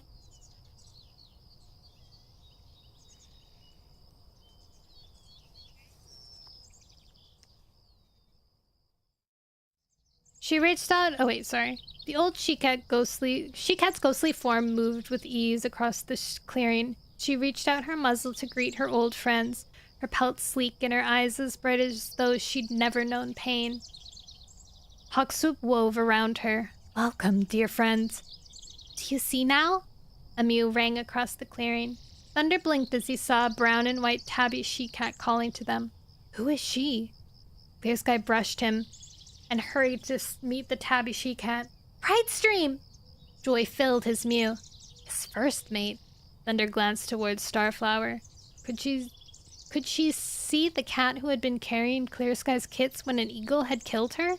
But Starflower was oblivious to the spirit cats moving in the clearing. She was watching Sun's shadow, her eyes filled with pity. Brightstream spoke again. The past is the past. The future is fresh. You must forget all that you have known, no matter how much you loved it, and choose paths that will carry you down to a new dawn. Clear Sky leaned forward to touch her muzzle, but the ghostly shapes were disappearing already. Thunder jerked his nose towards River Ripple. Did you see them? River Ripple purred. Of course. What did she mean? Clear Sky turned on Thunder, his eyes glittering. She meant what the spirit cats have always meant. We should be together! We must unite! That's not... Pebbleheart shook his head. That's not what she said, Clear Sky. He mewed softly. Greywing padded to the young Tom's side. He's right, Clear Sky. We must choose a new beginning. But... Clear Sky's eyes were shining with a mixture of hope and grief. Surely that means every cat should join together. Thunder felt a twinge of pity. Will he ever let this go? I have my own camp now, and my own cats, he told his father. My future lies with them, not with you. His paws pricked guiltily at the flash of grief in Clear Sky's blue eyes. The hope was gone. Thunder dropped his gaze. You will always be my father, he went on softly, but you have to let us all be the cats we want to be. I can't come and live with you. I must find my own path. Hesitantly, he looked up at Clear Sky, surprised to find that his father's gaze was calmer now. Starflower had crossed the clearing to stand beside him. Your father knows this, Thunder. She glanced at Clear Sky. It is hard for him, but he understands. Clear Sky nodded, his eyes brimming with emotion. Throat tightening, Thunder dipped his head. Take care of each other. As he turned to leave, he glanced at Quiet Rain's grave. Sun Shadow still lay beside it, his eyes closed. Had he even been aware of the ghostly cats in the clearing? Thunder nodded to Greywing and Tall Shadow, then headed for the slope. It was time he went home. Thanks for coming. He meowed to River Ripple as he passed. He bounded up through the break-in, veering at the top to head into the forest. An owl called through the rain that pounded the trees. A wind was whipping through high branches, and they clattered as he passed. He raced on, certain of the path home, following the scents of the forest until he heard mews echoing from the ravine. He halted at the top and gazed down into the camp. Shadows swallowed the bushes and dens. Rain glinted on the stone. He jumped down them, claws stretching, to get a grip on the slippery surface. At the bottom, he squeezed under the gorse, happiness surging through his fur as he smelled the familiar scents of his friends. Thunder! Lightning Tail hurried to greet him, his black pelt slick with rain. We were just deciding whether to send out a search party. Not in this weather, I hope. Thunder stopped in the clearing. Lightning Tail was the only cat he could see. Where is everyone? In their dens, Lightning Tail purred. Haven't you noticed? It's raining. He beckoned Thunder with a nod of his head and led him towards a large bush a few paces from the rock that towered at the end of the clearing. He ducked underneath and Thunder followed. Beneath the low spreading branches, paws had hollowed out the earth to make 2 nests. Aw, they're sharing a nest together. Or a den. The rain pattered above them, but it was dry under here. Look! Lightning Tail nodded towards the gap they'd slid through. There was a clear view to the gorse entrance. I thought this would make a good place to sleep. It's dry, and we can keep an eye on who comes and goes. Thunder purred. Which nest is mine? Only one of the hollow dips was lined with moss. Thunder nodded towards it. You can have mine tonight, he offered. You must be tired. Tomorrow we can find fresh moss to line yours. Outside, the gorse rattled. Thunder stiffened, peering at the gap between the spiny branches. Milkweed was squeezing her way through, a mouse hanging from her jaws. Leaf followed her into the camp, carrying a vole in his. Night hunting? Thunder blinked at Lightning Tail. Lightning Tail purred. They left Pink Eyes in charge of the kits and slipped out at dusk. Together? They haven't been apart since you left. Aww. They like each other. Thunder's heart swelled until he thought it would burst. Above him, rain battered the bare branches. But he was dry, and his clanmates were content. Tomorrow he would roam the forest with Lightning Tail and bring back fresh kill for his cats. Aww, so cute! Windows 10 support has ended, leaving your PC at risk without essential security updates. But don't worry, you have options to stay protected. Upgrade to new Windows 11 PC. No thank you. Hi, Dan!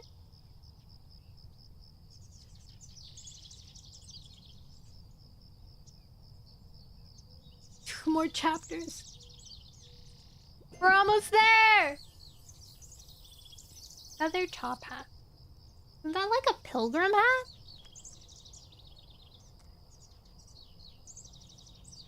Chapter 24.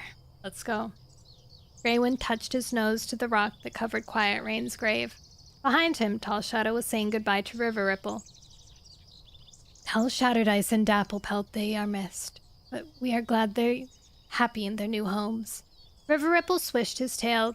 It's hard to believe I once lived alone on the island. I can't imagine life without my campmates now. Greywing's pelt pricked along his spine. Who are my campmates? Tall Shadow and Jagged Peak? He had lived with them for so long. It seemed strange to live without them, but the thought of returning to the dark pine forest filled him with gloom. Perhaps it was just the lingering grief of Quiet Rain's death? A bright morning with the sunlight piercing the canopy and pooling on the needle-strewn floor might cheer him up. And Pebbleheart would be there, his determined gaze a comforting reminder of Turtletail. We should go. Fierce's Mew called Greywing from his thoughts. His brother stood beside Starflower, their pelts touching. Come and visit often, he told Greywing, especially when the kids come. His gaze flickered towards Starflower, glowing as she returned it. One-Eye's daughter had shown such courage and loyalty to her mate.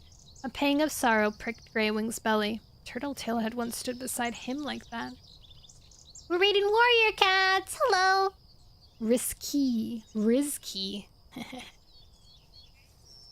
You should have spent the rest of your life. You shouldn't spend the rest of your life mourning. You should have a maid and kids of your own. His mother's words rang in his ears, thinking about Slate. Hi, Mikorin. Welcome in. Turtle! Hi, HR! My turtle fine friend? My fine turtle friend?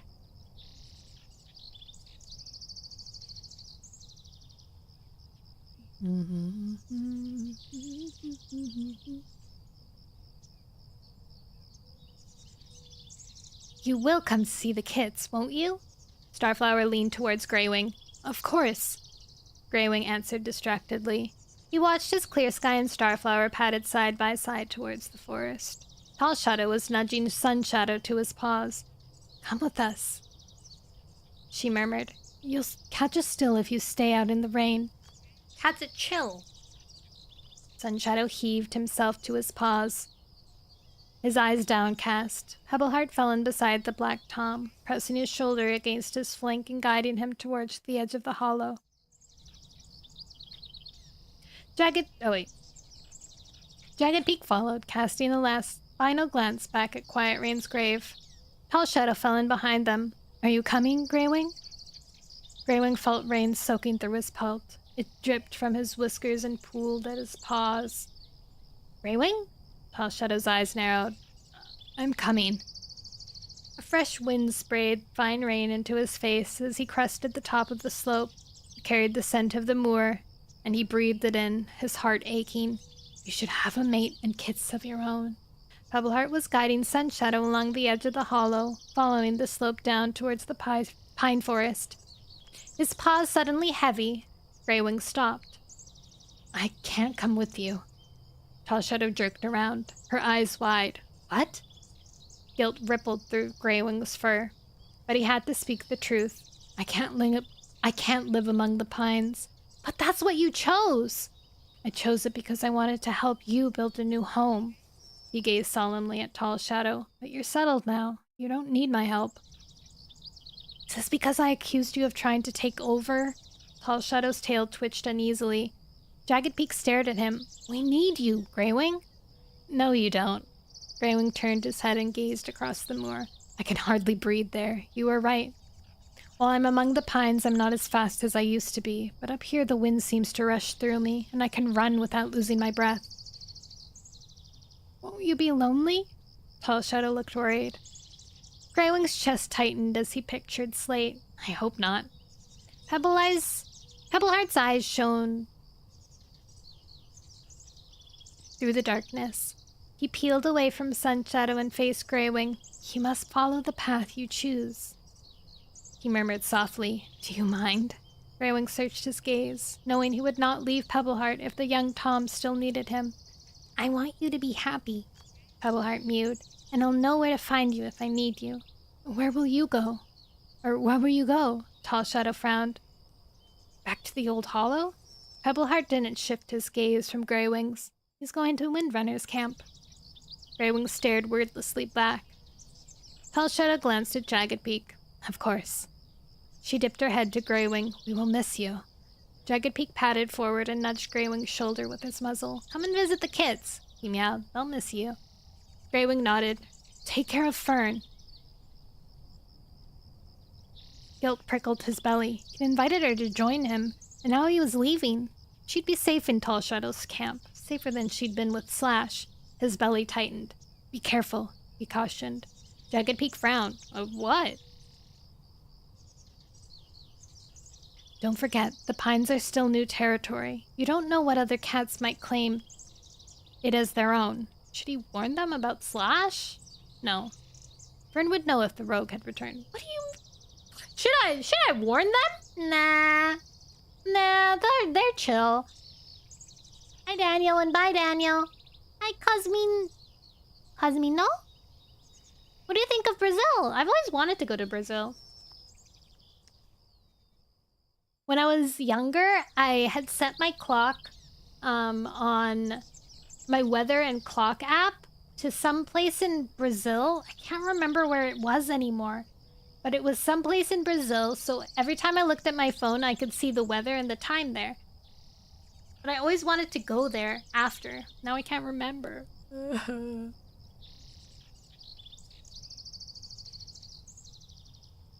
Tall Shadow turned away, swishing her tail. It's our territory now, and we'll fight for it if we have to. She padded towards Sun Shadow, nudging him forward. Raindrops glistened on her pelt. Jagged Peak followed, and Greywing touched his muzzle to Pebbleheart's head. I'm proud of you. I know. Pebbleheart ducked away and headed after his campmates. Greywing turned towards the moor. He could see the clouds clearing, far beyond the moor top. Excitement raising in his belly, he broke into a run. Racing over the rain-slicked grass, he ducked into a swath of heather, enjoying the twisting path that sent him turning this way and that before it seemed to burst into an open stretch of moorside. He hardly felt the pain in his injured leg as he pounded on, smelling the scents of Windrunner and her kits as he neared the camp. The rain had eased here on the moor top, and he shook the wetness from his pelt, relishing in the wind that steamed through it. It was almost dry by the time he ducked into the heather tunnel that led to the camp.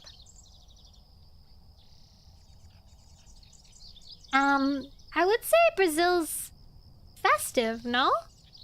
Whenever I think of Brazil, I think of celebration.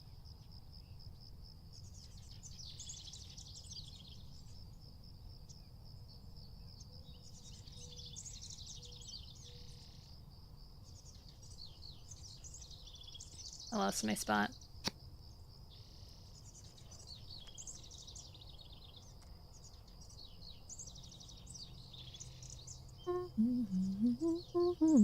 The rain had eased here on the moor top, and he shook the wetness from his pelt, relishing the wind that streamed through it. It was almost dry by the time he ducked into the heather tunnel that led to the camp. Padding quietly into the clearing, he glanced around. Shadows hid the edges. No cat stirred. They must already be in their den. Their nests. Should he head back to the moor and find a hollow to sleep in for the night? Intruder! A shriek sent surprise flashing through his chest. Claws raked his cheek, then pierced his pelt as a cat leaped onto his back. Dustmuzzle! It's me! He recognized the kit's scent and shook him off, wincing as the kit tore a lump of fur from his pelt. Greywing? Dustmuzzle stared at him through the darkness. What are you doing here? Heather rustled around him, and paw steps scuffed the grass. Greywing? Windrunner crossed the clearing. Gorsefur pushed past her. Is everything okay? Minnow and Reed hung back in the shadows, their eyes glinting in the gloom. Everything's fine, Greywing told them, but I can't live in the forest anymore. I can hardly breathe there, and I need to feel the wind in my fur again. He gazed hopefully at Windrunner. Was she ready to take an old campmate into her new home? Then you are welcome here. Oh, sorry. Then you are welcome here, Windrunner purred loudly. Hi, Angel. Welcome. Hello.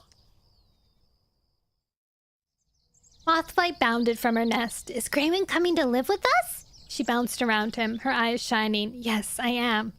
Greywing cuffed the kit playfully with his paw. A warm smell touched his nose, making his heart speed up. Greywing? Slate slid from the heather and met his gaze. Are you really coming to stay for good? She patted closer until he could feel her breath on his muzzle. Yes. Dustmuzzle pushed between them. Can you give me a badger ride? Windrunner rolled her eyes. It's time to sleep. Starlight was glittering above them as the clouds eased away. Oh, please. Mothflight stared desperately at her mother. Let me take them out onto the moor. Greywing blinked at Windrunner. The heather always smells best after rain. Gorsefur purred.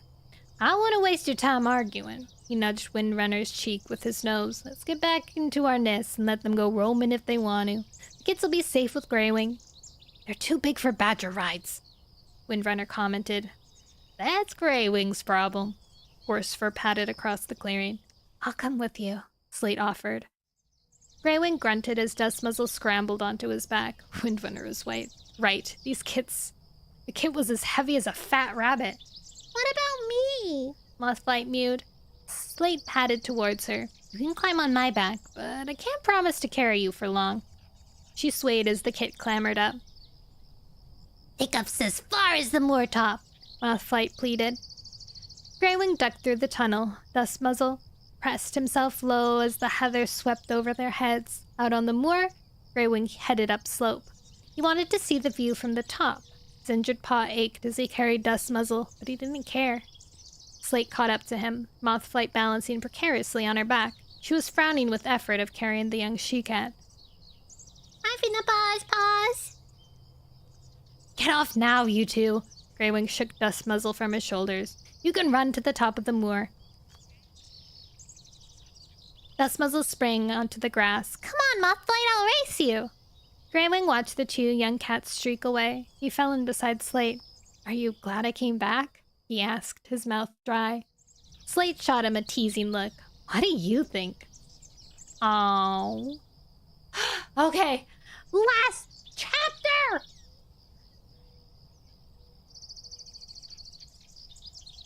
We're almost done.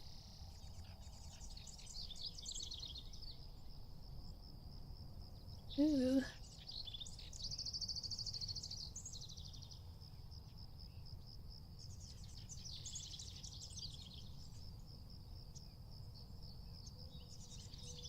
League of Legends. Oh my god. Clear Sky curled tighter around Starflower. It was moon high and the she-cat was in a deep sleep, her golden pelt warm. Above them, stars showed between the branches of the oaks. They had returned to camp after burying Quiet Rain. Acornfur and Nettle had hurried to greet him, wondering what had kept them away so long. When he told them of his mother's death, they'd brushed past him, showing their sympathy. Alder and Birch had brought him prey, 2 voles that they'd caught near the snake rocks. Birch had narrowed his eyes when Clear Sky had given one to Starflower. We caught them for you!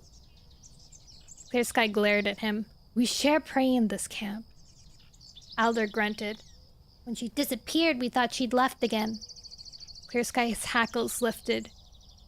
She left you to be with me. Had there been gossip while they'd been away? Had his campmates been discussing whether they could trust Starflower? If only they had seen her loyalty and strength in Tall Shadow's camp, they'd know the answer was yes. I feel welcome. Enjoy your purchase that I didn't see. She'd encouraged and comforted him selflessly. Tall Shadow and Greywing had seen her devotion and treated her as an equal. Quiet Rain had admired her spirit. Even Thunder had begun to show her a grudging respect. Grief jabbed Clear Sky's belly as he thought of his kin. For 2 nights he'd slept beneath the same trees as them, and together they had mourned Quiet Rain's death. Why do they have to choose different paths from mine? He closed his eyes, breathing in the warmth of Starflower's pelt, and let weariness pull him into sleep. Clear Sky. A soft mew woke him. He jerked up his head, blinking. A silver she-cat stood at the edge of his nest, her eyes glittering in the starlight. Storm? He kept his mew low. Starflower stirred beside him, but didn't wake. What was the spirit cat doing here? He felt a flash of guilt. His hunger for power had driven Storm away while she'd carried his kits. Now he was nestled beside Starflower, happier with his life than he had ever been with Storm. Had she come to reproach him? I'm sorry, he began. Her eyes widened. What for? Her mew was rich with affection. You have everything you want, and it pleases me to see you settle at last. Clear Sky's throat tightened. I just wish I'd given you happiness when I'd had the chance. Unwanted memories began to flit through his mind. Jagged Peak's accident, his quarrels with this Thunder, the battle with Greywing. I've let every cat down, even Quiet Rain. He saw again the look of disgust his mother had flashed at him. Clear Sky. Fondness filled Storm's gaze. Forgive yourself. That's what Quiet Rain told me. You've made mistakes, she went on, but that is part of living. I've driven every cat away. Clear Sky gazed forlornly at her. She nodded towards Starflower. Not every cat.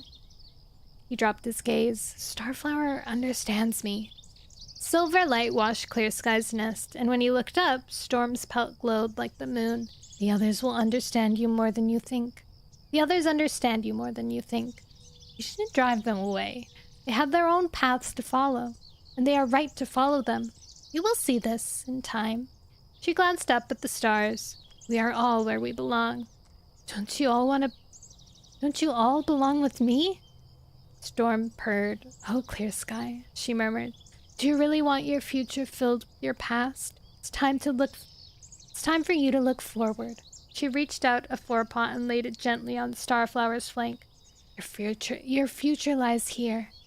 With these kids. Take care of them. Clear Sky felt a chill at his side and blinked open his eyes. I was sleeping. Storm had been a dream. He turned to nuzzle Starflower's belly, his heart filling with love for his unborn kits. Starflower? Where was she? The nest was empty beside him, the moss growing chilly where she'd been. Starflower? He called under his breath. Had she gone to make dirt? Unease prickling his pelt, he clambered to his paws and hopped out of his nest. He stood at the clearing of the bracken and pricked his ears. Starflower! A wail sounded from the trees. Was she hurt? Were the kits coming too soon? It's been a week! It's been a week! He plunged to the bracken and raced between the trees. Starflower?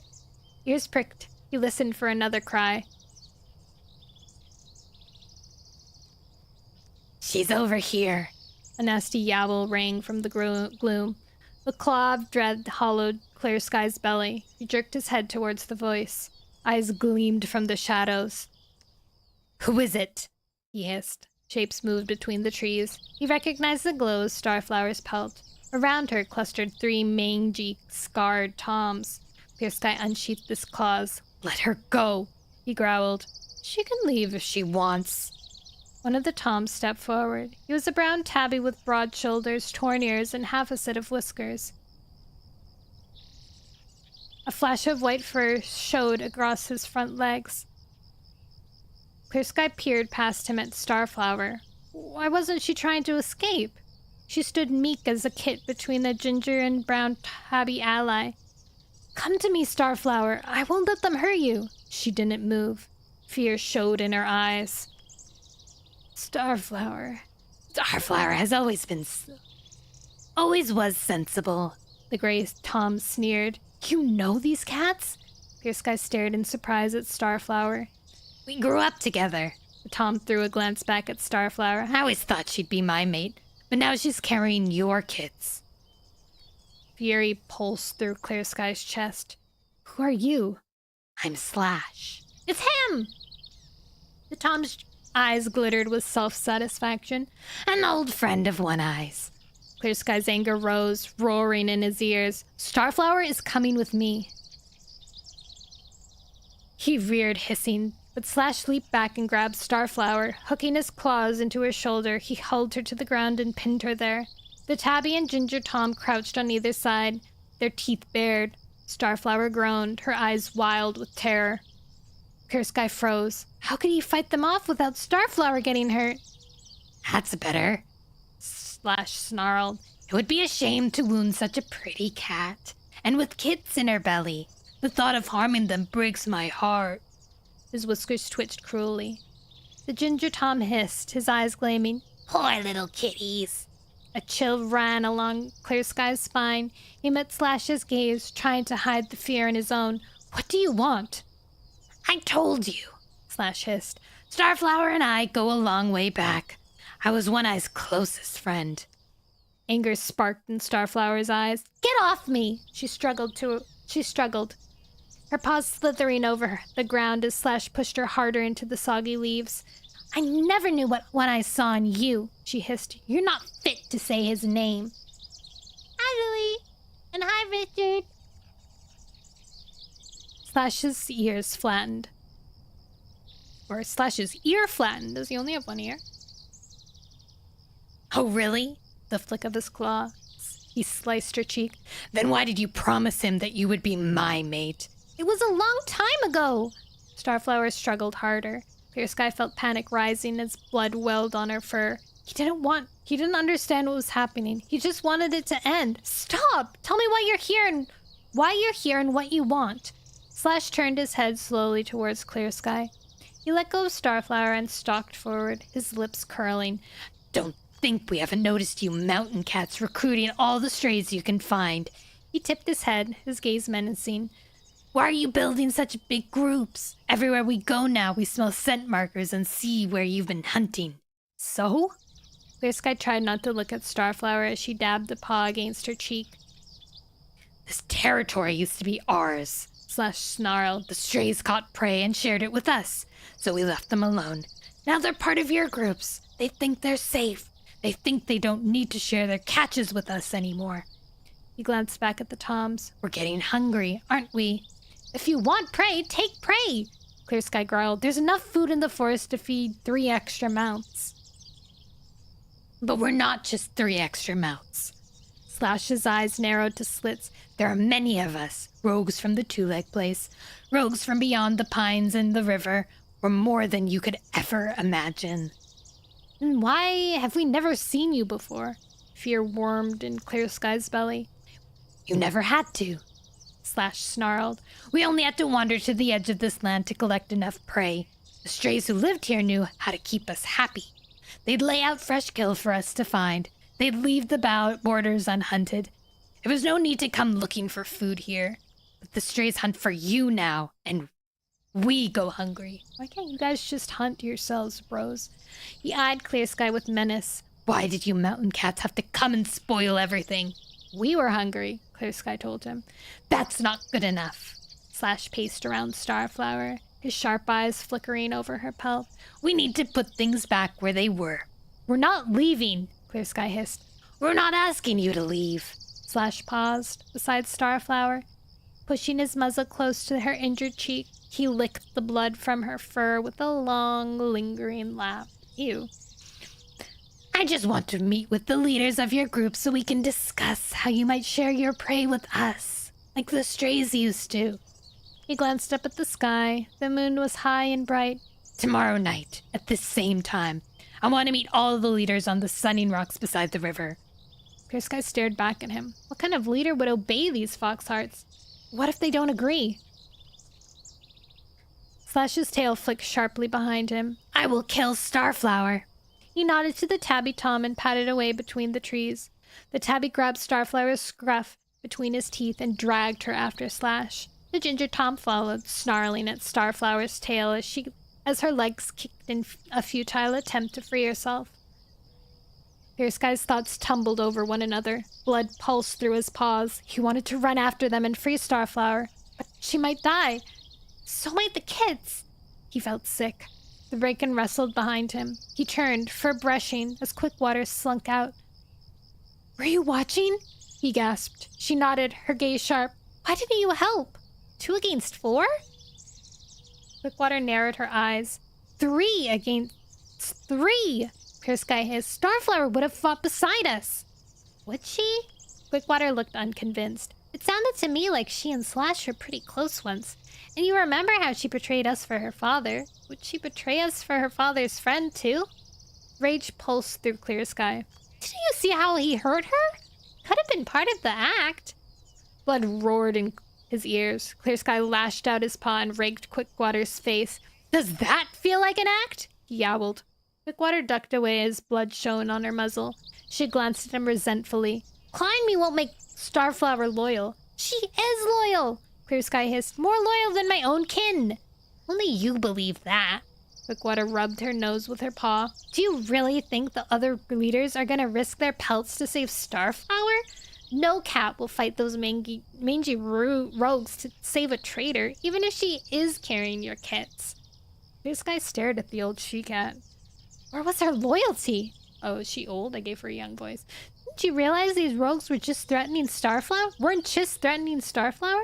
They were threatening every cat. He pushed through the bracken, frustration burning in his pelt. Skirting the top of the mud bank, he barged past the bramble and stalked from the camp. The tops of the trees seemed to flame in the rising sun as he headed for the edge of the forest. Quickwater was wrong. The other cats would help. They weren't mouse-brained old fleabags like she was. They'd realize the threat facing them. And they will fight for Starflower.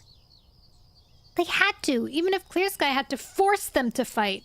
No one threatens my kits and gets away with it. Didn't you threaten your own kit once? Oh my god, we did it! We finished it! Ah! Ah!